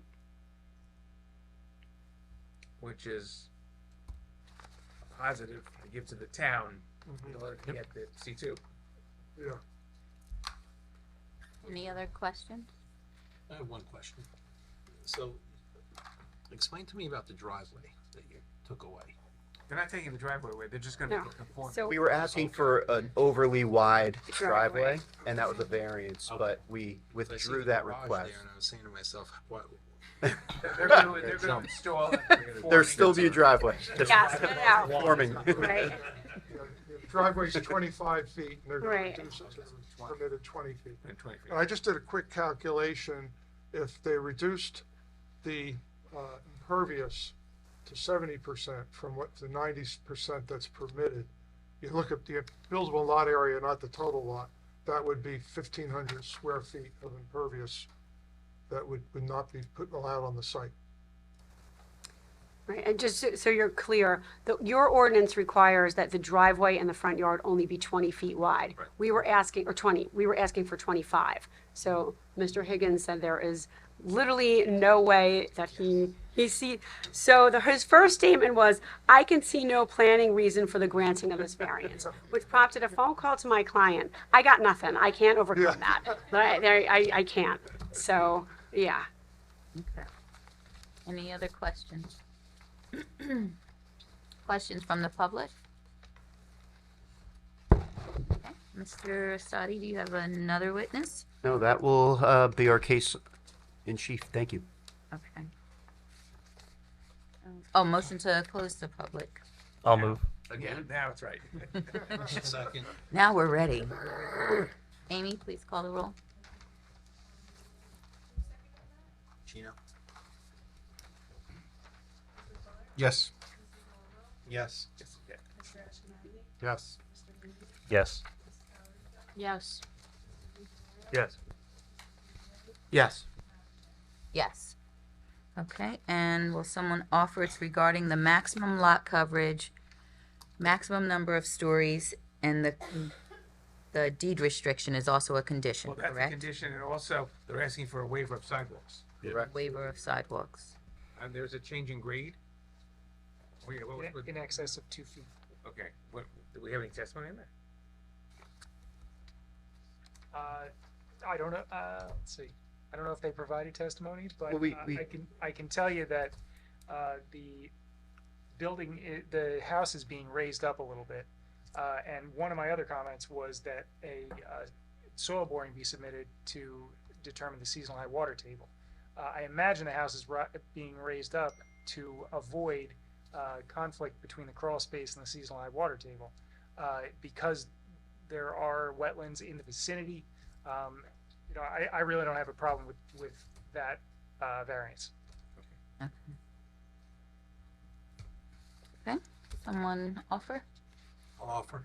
It would be three variances, a waiver of sidewalks, the condition being that there will be a deed restriction that 70% of impervious coverage, or less if required by ordinance. In case we change our ordinance to 65, we don't want to give you surety. Sure. Or less, if ordinance changes, reduce the cover. Okay, is there a second? I'll second. Amy, please call the roll. Yes. Yes. Yes. Yes. Yes. Yes. Yes. Yes. Okay. Thank you so much. Thank you. Have a good evening. Good night. Okay, the next case is Louis Asulin, Block 67, Lot 2, 506 North Edgemere Avenue, Ocean, Zone R5. This applicant is requesting a certificate of nonconformity for a habitable third story with 2 bedrooms and 1 bathroom when only 2-story. I don't know what's going on with this. Mr. Wenning is because the ordinance was changed. He was having it as a placeholder. The home conforms after the ordinance was changed. Let's leave it on for next. Let's leave it on. Let's carry it to next month for any additional notice, and we'll have Mr. Wenning, we'll contact him. And we'll get a letter for the file. Submit a withdrawal or whatever he wants. Which one? What? Okay, so that will be carried to July 20th, no notice. Gonna reach out for him? Yes. Okay. July 20. You would have any, just in case, the ordinance get passed, or is it just on first reading? No. It passed in April. Passed. That's Mr. You know. Okay. It doesn't affect the application we just Yes. had. Yes, thank you. Okay, and do you have Megan Gill as the next case? I thought I was next, sorry. You might be next. Oh, which one was? That's the one carried to July 20th, right? Oh, I'm sorry. I thought that, Robert Davidson and Stephanie Russell? no, I thought that the other one that I had is on. Bonnie, it's Ash, but it's. sorry. That's next. No, we have Gil. Or after Gill, sorry. Megan Gill. Is Megan Gill here? Okay, please come forward. Okay, Megan Gill, Block 33.21, Lot 10, 1902 Fanwood Street, Oakhurst, Zone R4.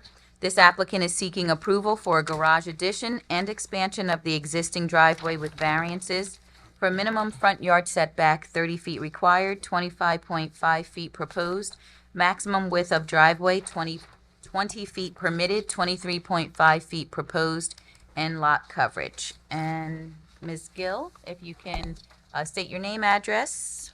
Megan Gill, Gill, 1902 Fanwood Street, Oakhurst. And if you can raise your right hand, do you affirm to tell the truth, the whole truth? I do. And do we have someone else that needs to be sworn in? Yes, Michael de Blasio, the site engineer. You said Marco? Michael. Oh, Michael. Sorry about that. De Blasio? Yes. Okay. And I'm sorry, you said you were the professional engineer that did the site plan. engineer. Okay. And Mr. de Blasio, if you can raise your right hand, do you affirm to tell the truth, the whole truth? Okay. Yes. And can you tell us about your credentials? Sure. I'm Michael de Blasio. I reside in Belmar. Our main office is in Ocean Township right here. Graduated Rensselaer Polytechnic Institute in 2005. Professional engineer licensed in the state of New Jersey. Geotechnical and construction engineering since 2012. I'm also the owner of Debo Construction. We do our own, design build work a lot in Monmouth County. Okay. And have you testified before this board? Not before this board, also, in Belmar. I'm actually on the planning board in Belmar, and also in Manasquan and a couple other towns down the shore. So you might know a little bit about. Couple things. Okay, we will accept. And if we can hear Mr. Higgins and Mr. Matlack's report. Okay. My report's dated June 10th. I'll read it because it's short. The applicant is requesting a variance approval to expand a garage in order to make room for the construction of a mudroom and laundry at the rear of the garage, and to expand the width of the driveway from approximately 12 feet to approximately 23 feet. The site is a 10,000 square foot lot with 100 feet of frontage on Fanwood Street and a depth of 100 feet. It is occupied by a single-family residence. The site's in an area of single-family residences. The analysis, there's minimum front yard setback variance required. The ordinance requires a 30-foot front yard setback. The existing garage is set back 30.3 feet. The proposed garage expansion is set back 25 feet.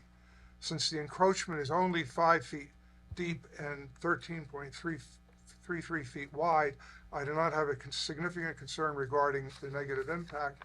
However, the applicant should provide testimony as to why the garage cannot be expanded to the rear, which would avoid the need for a variance. Minimum width of the driveway, the ordinance permits 20 feet. They're proposing 23.5 feet, and as with the last application, I don't see a planning reason for this. If they can come up with one, that's fine, but I couldn't see one. There is no variance necessary for building coverage. The buildable lot area is 7,500 square feet, and when I calculated the building coverage, it's well below the 27%. So that's not necessary. The plan shows a buildable lot area of 3,000 square feet, which is incorrect. Okay, so we took the setbacks and then just by reading the way The buildable lot area is 75% of the total lot area. of the total lot. So I took the It's when it says- confusing. It's a weird. So that's why everything was a little concoct there. There we go. Yeah, the proposed driveway is 25.5, not 24.5. Correct. I was So- way too Plan. good. So that's what you're asking for, 25.5? Correct, the width. Mr. Matlack? Yeah. So Yes. I generally don't have any major comments, but I do have one. With any structure or building addition over 200 square feet in area, it requires the submission of a grading plan, which was not provided. So I would just say that any condition of approval would be submitting a grading plan for my review. Okay. Correct, and we did submit that, I believe, but it might not be with you. Okay. And again, it's only coming out, there's not gonna be any grading changes. It's gonna be basically taking the existing driveway, the garage coming out 5 feet and putting it where the current driveway is. But we'll show the spot elevation. Yeah, we don't have a topo on our site plan now, but we do have a survey with a topo on it. That thought was submitted with our package. Yeah, they Maybe asked not. for it after. I had to bring it in afterwards. No problem. Okay. Okay, Ms. Gill, if you can tell us about your request and address the concern about the garage placement. Behind my garage, I have already installed patio, which I don't want to rip out. As far as widening the driveway, if I put 2 cars in my driveway side by side now, you can't open the doors unless someone You have a parks on the you have a grass. 12-foot wide driveway now. No, it's actually 16 right now. Okay, but if you put 20 feet, then you would have I have a brother that has Parkinson's that often comes to my house. So if you park 2 cars side by side and open the doors completely, you can't get out unless you're in the grass, which could be mud, which you cannot walk in, or you're standing in my mulch, which is the request for the wider driveway. And we've already It could be developed, something for the so board to consider. we've already developed in our first renovation. Megan, when did you buy this house? Last April. So, immediately last April, we renovated one of the bathrooms to become handicap compliant. We've worked on possibly doing something on the front to get a wheelchair ramp up. So this would be basically a future, while we're here, to look at getting a wider driveway for that, potential van getting the wheelchair out in the future, because it, in I think the BIT board has granted the driveway. the with future variance reality, for ultimately. Situations such as this in the recent past. And That might be a reason for it. there's also a portion of the way that the house currently sits. There's an exit door from if you look at the architectural plan, there's an exit door from the kitchen that goes into the garage, which kind of sets up where this mudroom would be. Besides behind the garage is a covered patio that has a roof over it and everything, and a great bar. But we won't get into that. But I noticed that pushes it out. So if we weren't to move it forward at all, she would only end up with about a 15-foot garage, which obviously is not enough to put any car in. I noticed that, but I wanted to put it on the record. And then also, just for the record, we're not going any further than we need to. We're still only making it 20 feet from the mudroom wall to the face of garage. A standard garage is really 22, but she is a smaller car. She's committed to not buying the new Escalade, and we'll stick with 20 feet. So that's minimizing as much as we can the front yard setback requirement or variance request. Okay, any other testimony that you want to share? If they have other questions. Okay. We could open questions. Questions from the board? The curb cut is going to be 25. I just have one question because you mentioned, considering, steps, you did something inside and you're doing this and could be things in the future. Have you identified anything in the future that are simple that you might need a variance for? Like you mentioned a ramp. Do you need one for an outside ramp? Because I would probably run it around the side to the back steps. So it wouldn't be out in front of the house. Do you need a variance for that? I have a problem with my office. We feel that the Americans with Disabilities Act supersedes local zoning and help in any way possible. That would be the only thing. All the interior renovations were already done to accommodate him. So. Very good. Easiest route would be on the back of the house. I think the driveway curb cut has to be 20 feet. That would be fine.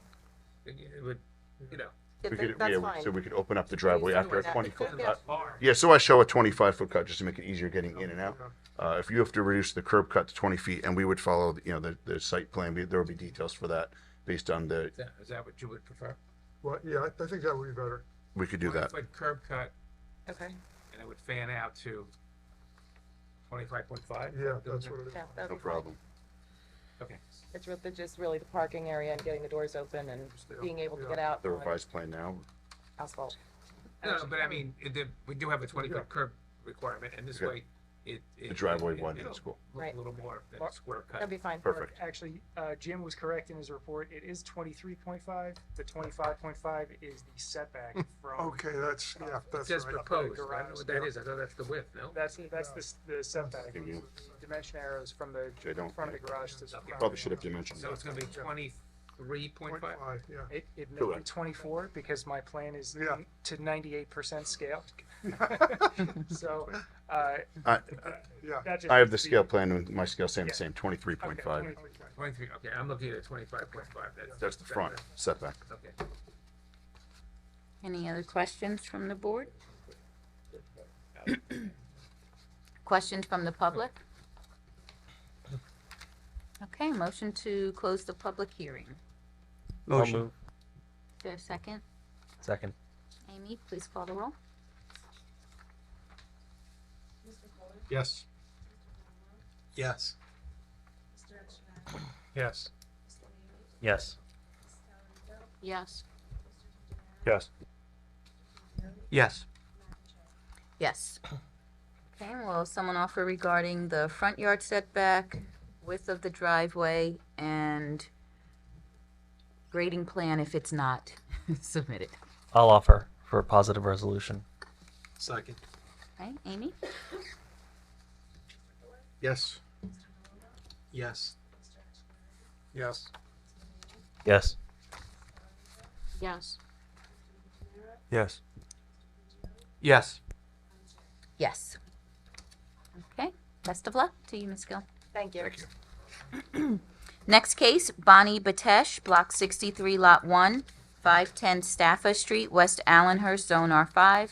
This applicant is seeking approval to construct a covered front porch within the front yard setbacks on both Myrtle Avenue and Staffa Street. And Attorney Jennifer Good Espenco. evening, Madam Chair, members of the board, Jennifer Krimko. As you're going to hear in Jim's report, this application is really a technical one. We're not bringing the house any further forward than it exists today. We're actually cutting it back from where it exists today. But because there's a structural change in the building, the zoning officers determined that we need a variance. I argued with her that we did not, but she did not capitulate, so here we are. Okay. So I'll turn it over to What she said. It's, I don't really have any planning concerns. I think they're making it a little bit better. And the ordinance does say if you make a structural change and don't bring it into conformity, you need a variance. So it's technical. I was arguing whether or not this was a structural change. I lost that argument. But I came in late to the game also on this one. Mr. Matlack? A couple minor things. So the height of the existing and proposed fence should be shown on the plans. Also, the type of fence should be specified.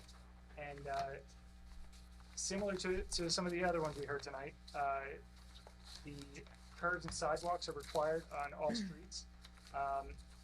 Discretion of the board whether to require the same. It should be noted that there are curbs existing in this neighborhood and a section is missing along the frontage on Myrtle Avenue where the new proposed driveway is going. I recommend that the curb be installed along the frontage there. There are also sidewalks located at 3 of the 4 corners of Myrtle Avenue and Staffa Street, but no sidewalk in the front of the neighboring properties to this subject property. Okay. Ms. Krimko? Thank you. A1 is the plot and grading plan by Chet Sermont dated 1/20/23. A2 is the architectural drawings prepared by Passman Ercolino Architects dated 2/23/23. And then A3 is the soil erosion sediment control plan by Chet Sermont, and that is dated 1/25/23. And I have one witness here today, and that's Anthony Ercolino, the architect who drew the plans. Okay, Mr. Arcolino, you can raise your right hand. Do you affirm to tell the truth, all truth? Yes, Okay, and can you tell us about your credentials? sure. My name's Anthony Ercolino. I'm with Passman Ercolino Architects. I got a bachelor's degree from Pratt Institute in 1987. I got licensed in 1992 and have been practicing ever since. I've been before this board, I don't know, 100 times, maybe more? almost. Okay. Well, Quite a few except for times. 101 times, so. Quite a few times, and many other boards. Okay. Thank you. So Anthony, in looking at the plot and grading plan, we have an existing house that has a setback of 25 feet to Myrtle, and the house is 15 feet from Staffa, but the but the enclosed porch is actually closer than that, correct? Yeah, the enclosed porch and steps are much closer to the Staffa right-of-way. And we're proposing an addition that completely conforms. The issue is, and I'd ask the board to look at what we moved in as A1, in the proposed conditions, there's an area labeled proposed porch. That's currently part of the existing house, correct? Correct.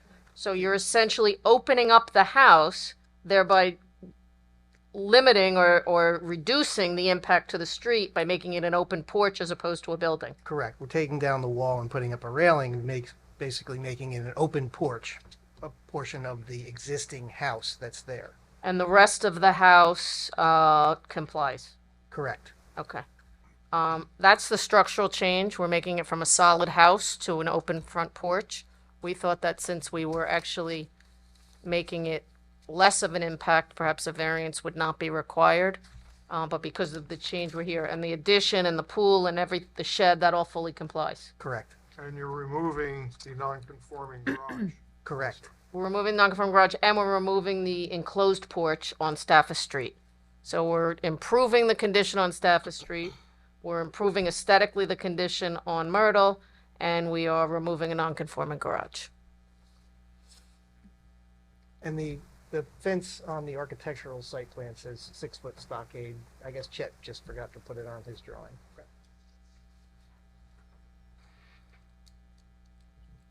And are you requesting a waiver for the curbs and sidewalk? Well, we are requesting it, and the reason being that I don't know that I ever got Ben's report. I didn't know that that was on there, so I didn't have the opportunity to speak to my client about it. It's Jim's. Yeah, we only had Jim's report. I didn't even know that Ben did a report on this one. In light of the fact that I haven't been able to speak to my client about it, as well as I heard from Ben's testimony, that it's somewhat scattered throughout the neighborhood. We request a waiver to keep things status quo as it relates to the sidewalk and the curb.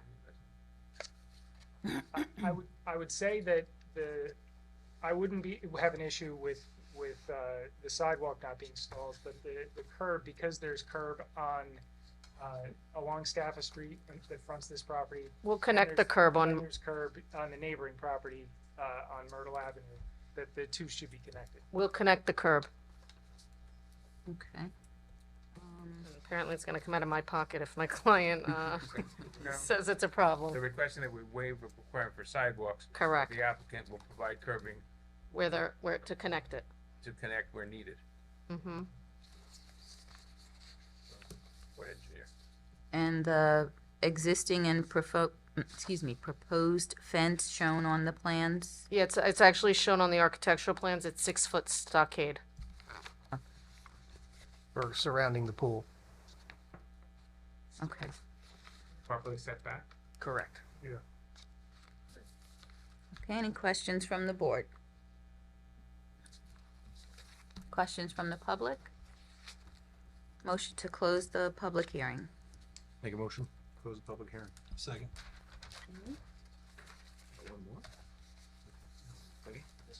Yes. Yes. Yes. Yes. I have to recuse myself. I'm a recent client of Mr. Urcolino. What are we doing?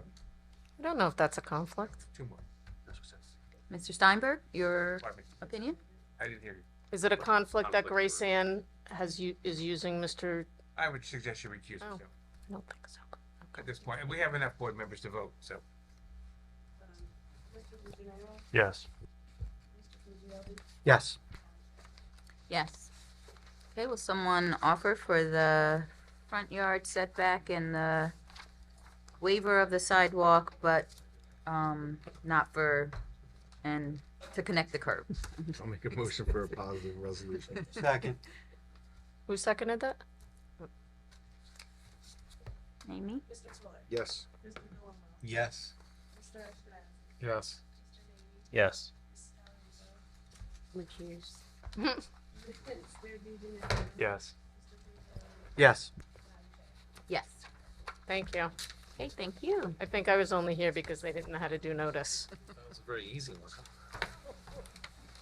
Okay, next, Alberta Wayne Gort, Block 25.16, Lot 1, 451 Wells Avenue, Oakhurst, Zone R4.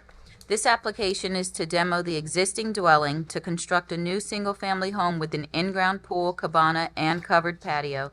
Variances are needed for minimum lot width, 90 feet required, 80 feet exists. Minimum front yard setback, 30 feet required, 24 proposed. Minimum rear yard setback, 30 feet required, 20 feet proposed, as well as setbacks for the accessory building over 150 square feet. And you are, sir? David Sutton. David Sutton. I'm Alberta's husband. Good And, Mr. Sutton. Mhm. Okay, sorry. Okay, and if you can raise your right hand, do you affirm to tell the truth, the whole truth? Yes. Okay, and who else do we have with us? My name's Jonathan Wolf. I'm Alberta and David's architect. Okay. And Mr. Wolf, if you can raise your right hand, do you affirm to tell the truth, the whole truth? Yes. And can you tell us about your credentials? Certainly. I'm a licensed architect in the state of New Jersey since 2016, and in New York since 2014. I'm the founder and principal of Jonathan Wolf Architecture and Design, based here in Ocean Township at 518 Laurel Avenue. It's also my residence. I have not testified here in the township before. Testified before many boards in Monmouth County over the past sort of 6 or 7 years or so. Okay, we will accept. Thank you. Okay, Mr. Sutton, if you can, I'm sorry, start with Mr. Higgins and Mr. Matlack. Okay.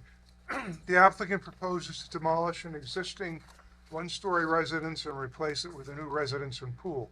The site's an irregularly shaped 15,000 square foot corner lot with 80 feet of frontage on Wells Avenue and 175 feet of frontage on Woodcrest Road. It's occupied by a single-family residence that is non-conforming with regard to front and rear yard setbacks, and that residence will be moved in its entirety. The site is unusual in that while it is a corner lot, the depth is the narrower frontage because both the existing and proposed residences are situated so that the architectural front of the houses face the Woodcrest frontage and the rear of the houses face the western lot line. The ordinance has the following definitions. The lot line rear shall be the lot line opposite the architectural rear of a building or running generally parallel to the front lot line if no building exists on the lot. And that's the important part, is that it has to be opposite the architectural rear of the building. And lot depth is the shortest horizontal distance between the street line and the rear lot line. So in this instance, the rear lot line is the lot line that is the longer lot line that runs parallel to Woodcrest. And it's not normally on a corner lot, people look and say, well, the width is the narrower frontage and the depth is the greater frontage. In this case, that's not the case. The width is the greater frontage and the depth is the narrower frontage. So what happens there is that you, for minimum lot depth, the ordinance requires 100 feet. And because of the way the houses are configured, both existing and proposed, the lot depth is 80 feet. And that can't be avoided. There's no way to change that given the fact that all the properties surrounding this are developed. And then there are two variances. One for minimum front yard setback. The ordinance requires a 30-foot front yard setback. The existing residence is set back 24.2 feet, and the proposed covered porch is set back 24 feet of the new residence from Woodcrest. And the main portion of the residence the new residence is set back 28 feet. And again, that's because you only have a lot depth of 80 feet. So to have the 30-foot front and 30-foot rear yard setback, you'd only have a 20-foot width for the house. Minimum rear yard setback is also required, again, because technically that narrower frontage is the depth of the lot. The ordinance requires 30 feet, and the existing residence is set back 10 feet. The proposed one is set back 20 feet, which is an improvement. I don't have a significant concern. Realistically, the functional rear yard of this residence is where the pool is, which is the technical side yard. So basically, it's a screwed up application in terms of the technicalities, but they're doing as much as they can within the ordinance to try and make it right. Mr. Matlack. I have a few things for this application. Pavement detail should show 2 inches of asphalt surface course, 4 inches of asphalt base, 6 inches of dense graded aggregate. That's township standard. The type of proposed fence and height should be specified, and each gate should be self-closing and capable of being locked when not in use, which is a requirement for pool fences. The applicant is responsible to comply with the Township Code, Chapter 8, which is related to curbs and sidewalks. New curb along the portion of the driveway to be removed should be constructed consistent with township specifications, and curbs and sidewalks should be provided along both sides of all streets. It should be noted the curb and sidewalk does not exist everywhere in the neighborhood, but some does exist along portions of Highwood Road and Wells Avenue between Elmwood Road and Cliffwood Road. Curb also exists in front of the neighboring property on Woodcrest Road. The proposed development results in an increase in impervious surface, whereas the drainage report indicates a decrease in impervious surface. It should be noted that the development does not exceed the maximum allowable impervious surface required by the ordinance. It also does not meet the definition of a major development in accordance with the Stormwater Control Ordinance. Therefore, compliance with the DEP stormwater regulations is not required. Testimony should be provided, though, to the board whether the increase in impervious surface will have any impact on neighboring properties. The application shows a bathroom and a laundry room that are proposed in the basement, and the applicant should verify the depth of the sanitary sewers in the road to verify whether an ejector pump is required. And that is all I have. Okay, Mr. Dutton, if you can, I'm sorry. Dutton, right? Yes. Sutton. I can't even read my handwriting here. Sorry about that. Okay. Mr. Dutton, can you tell us about your request and if you can address the concerns? I'd like to call our engineer, John Bellezza, to affirm we will comply with all the requirements. Okay. You said Bellezza? Bellezza. Bellezza, okay. Mr. Bellezza, if you can raise your right hand, and do you affirm to tell the truth, the whole truth? Yes, ma'am. Okay, and can you tell us about your credentials? Yes, John Bellezza. I'm a licensed professional engineer in New Jersey since '98. Also a licensed professional planner, vice president of engineering of Nelson Engineering, testified before this board and the planning board of Ocean and many other boards. Okay, we will accept. Thank you. Thank you. As far as Mr. Matlack's letter, numbers 1, 2, 3, applicant will comply on the technical details. Applicant, actually, item number 7, as far as the laundry room, we'll check the sewer lateral depth, and we'll see if we can reach it by gravity or an ejector pump is required. We'll put that on the revision of the plan. We do have a tree removal plan. It shows the trees that are to be saved. It shows all the trees that are 6 inches in diameter and greater, and which trees are to be removed or saved. We've saved as many as we think is possible for this application, and whatever ones, if there are any replacement requirements, the applicant will comply. And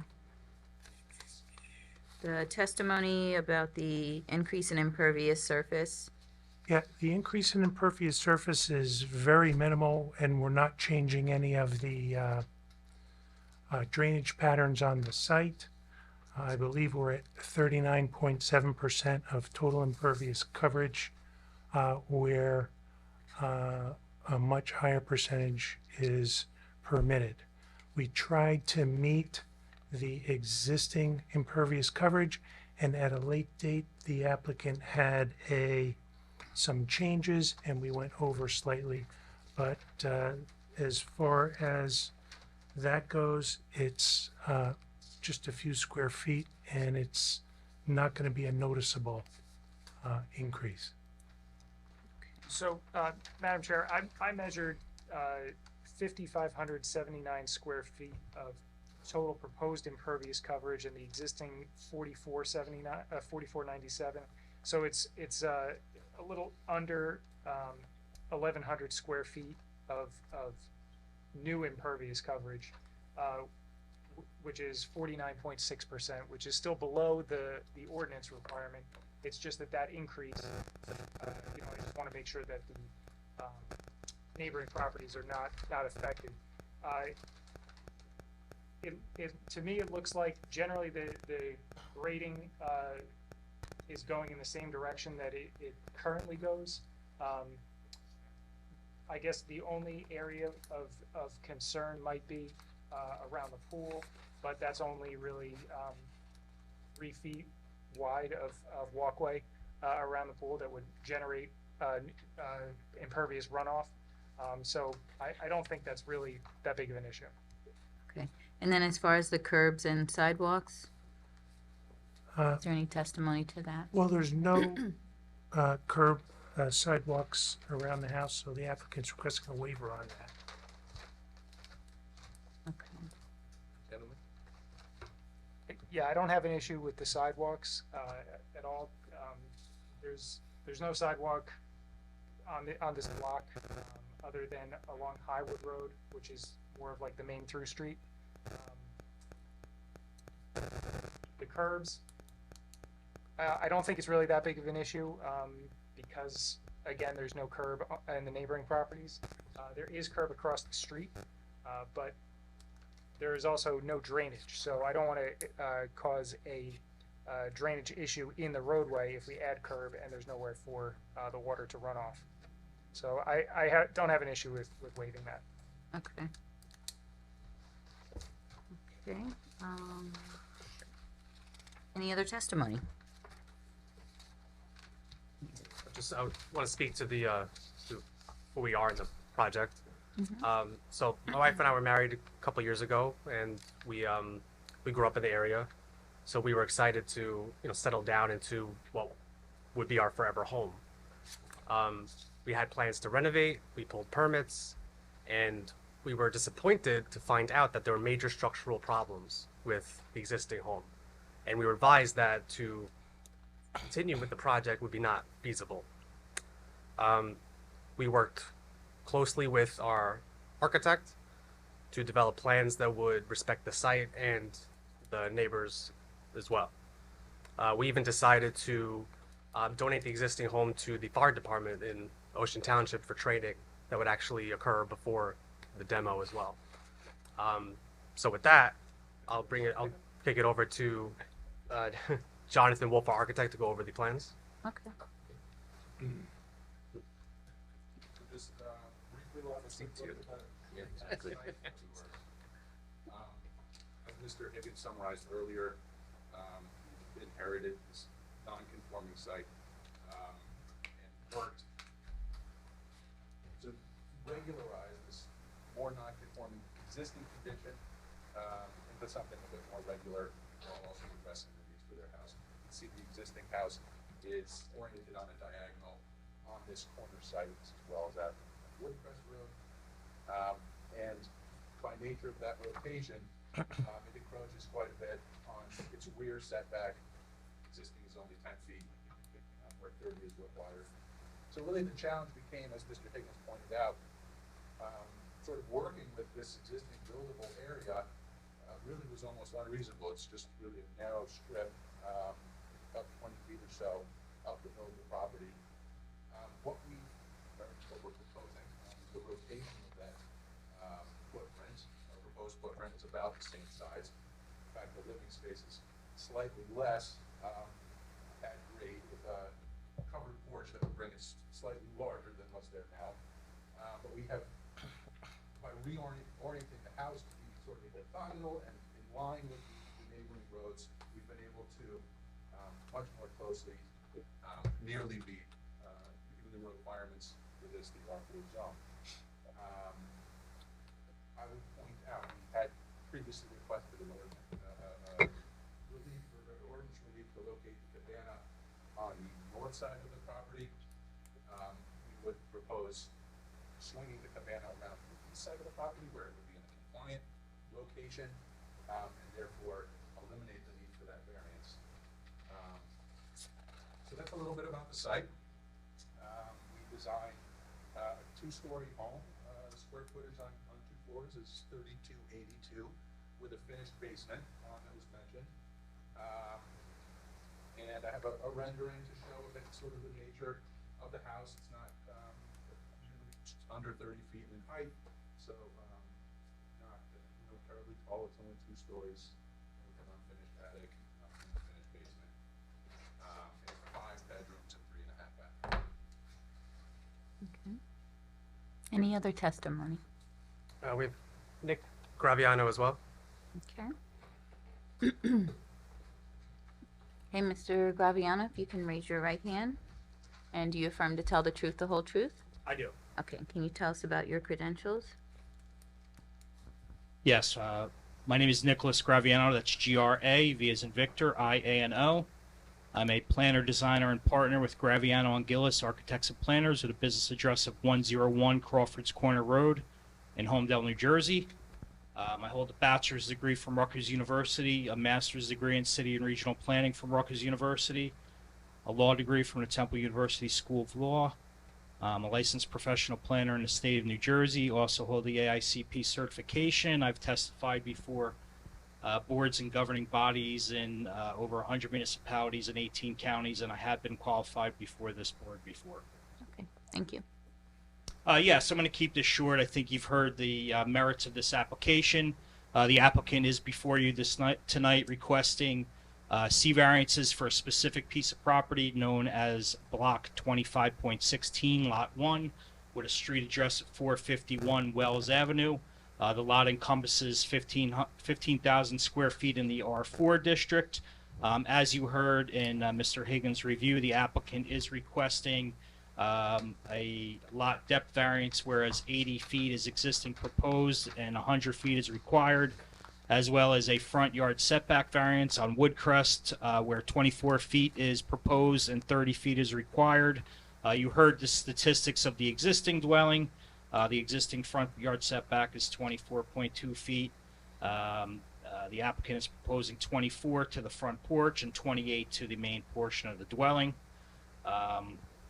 So that's the lot depth variance. That's the front yard setback variance. So those you've heard the testimony based on those variances. Due to the exceptional shape of the property, you heard the engineer, the planner discuss the shape of the property. It's a typical C1 case due to exceptional shape of the specific piece of property. Strict application of the township zoning ordinances would create an undue hardship upon the developer. Certainly there's not a substantial impairment to the zone plan or zoning ordinance in this application. I do also feel that relief can be granted under the C2 criteria as well. Whereas it relates to a specific piece of property, here you have an oversized parcel on a corner lot in the R4 zone. It certainly advances purpose of zoning A, promotion of the general health, safety, morals, and welfare. That's done by eliminating the structure now that is in poor condition, and also creating a structure with a footprint that's more conforming to the zoning standards of today. Additionally, it advances purpose G, sufficient space and appropriate location for a variety of residential uses to meet the needs of New Jersey citizens. And I think that the engineer and the architect's careful attention to the site and designing a home that's respectful of this site and the neighbors as well certainly advances purpose I, a desirable visual environment and creative development techniques. With respect to the C2 variance, there's also not a substantial impairment to the zone plan or zoning ordinance. So all of the variances requested by this applicant this evening can be granted under both the C1 and C2 criteria. Okay. Any other testimony? That's it. Okay, questions from the board? Questions from the public? Motion to close the public hearing. Thank you. I move to close the public hearing. Second. Yes. Yes. Mr. Ashkenazi? Yes. Mr. Lee? Yes. Yes. Yes. Yes. Yes. Okay, and someone will offer for the lot width, front yard, rear yard, accessory building setbacks, and a waiver for the curbs and sidewalk. Accessory building. I'll make a motion for a positive resolution. Accessory building I thought was conforming. The applicant modified the plans. Oh, okay, please take that one. They modified it so we don't have, we're Okay. just looking for the lot depth, the front yard setback and the rear yard setback. And sort the of what they waiver. were more or less, or a little better. And the waiver for the, And the waiver for the Sidewalk sidewalk and curb. and curbs. Yeah. okay, someone offer? I heard of them. Yep, The I'm- pool house is gonna conform. I'll second. I'm sorry, what'd you say? Pool house will conform now. Oh, yes. Yes. Yes. Yes. Yes. Yes. Yes. Yes. Yes. Okay, thank you. Good luck. Next case, David Brancato, Block 119, Lot 9, 1504 North Wanamassa Drive, Ocean, Zone R6. This is an application to construct a second-story addition, further extending the pre-existing nonconformities for minimum front yard setback, minimum side yard setback, and minimum rear yard setback. Okay, Mr. Brancato, do you, if you can raise your right hand, do you affirm to tell the truth, the whole truth? I do. Okay, and we have a guest, That's architect Tom Lavin. Tom, I'm sorry, what was it? Lavin, Lavin. Tom Lavin, architect. Okay, if you raise your right hand, do you affirm to tell the truth, the whole truth? Yes. Okay, can you tell us about your credentials? I'm a licensed architect in the state of New Jersey since 2007. I live and work here in Ocean. I'm associated with Robert Hazelrig Architects since 2008. I've testified before this board and several boards in this general area over the years. Okay, we will accept. Mr. Higgins and Mr. Matlack. I'll summarize. Basically, they have a one-story dwelling that's non-conforming with regard to front, side, and rear yard setbacks. And they want to put a second story on, just going straight up. So they're not increasing the magnitude of the setbacks in terms of the horizontal distance, but because they're going up vertically, they're technically increasing the magnitude of the setbacks. I really don't have a problem with it. There are no proposed site improvements. Everything's contained within the footprint of the building, so I don't have any engineering issues. Okay. Mr. Brancato, can you just tell us briefly about your request? Yes, my wife and I have a 2-year-old baby, which will be 2 July 3rd, and we're just looking to expand room pretty much. We have less than 1,000 square feet right now. It's a little tight, so we're looking to just, get some space. Okay. Mr. Lavin? Yes. On the drawings I submitted, on P1, you can see the existing house. It's basically a bungalow, has one average sized bedroom and a small technical bedroom. Literally just meets the building code requirement for a bedroom, which is 70 square feet and a minimum of 7-foot width. That bedroom is 8 by 9, which is 72 square feet. So it just makes the requirement for a bedroom. As Mr. Brancato said, he has a 2-year-old, and being the bungalow, it's on a crawl space. It has no attic space, so they have no storage at all. So by going straight up, we're able to give them 2 average-sized bedrooms plus a slightly larger master bedroom with additional bathrooms. And an attic. That's it. Give them an attic too? And an attic, yeah, so they can get their mechanical stuff up there. Pull down stair. If the only other comment I would have, it's an unusual, you've had one like this before where the property has 2 properties on either side of the street, and one of them is a small piece that fronts on Deal Lake. I just said if you approve it, my recommendation would be that that's block 113, lot 24, that it not be utilized except as an accessory to the main lot, which is block 119, lot 9. Yeah, I'll give you the language of that. Okay. Yeah, we did that last time. They could put a Yeah, boat deck or something Yeah, in there, but yeah. they can't do any. Structure. yeah. Right. Yeah. We didn't even though it's part of the property, we did not include that in the, Yeah, but coverage. we will Yeah. ask for a deed restriction. We've done the other ones. They can put up a Yeah, some access to Deal Lake. Deal Lake and whatnot, but not a structure. Yeah. Yeah, we have the stairs already. Yeah, Yeah, yeah. stairs are there. I noticed the stairs were there, yeah. Yes. Just can't put a building there. Any questions from the board? Questions from the public? Oh. Couldn't resist. We just want, I'm sure that it's going to match. All the siding will be the same when it's all It'll, going up. it'll be redone, yeah, all new side. Yeah, all new side. Siding and new roof. right? Yep, new roof, obviously. Okay, motion to close the public hearing. So moved. Second. Okay, Amy? Yes. Yes. Yes. Yes. Yes. Yes. Yes. Yes. Okay, and someone will offer, and Mr. Stein, forgive language regarding the deed restriction. Yeah, that'll be a condition of approval, the deed restriction and the language that was used before. Basically, they can use it for beach, for lake access and a few other things, but no building. Okay. Walk sideways, just I'll offer for a positive resolution. There's a Second. Okay, Amy? Screw it. They screwed it up. Yes, they did. Yeah. Yes. Yes. Yes. Yes. That's fine. Yes. Yes. Yes. Yes. Okay, a Thank motion to, oh, best of luck. Good night. Motion to adjourn?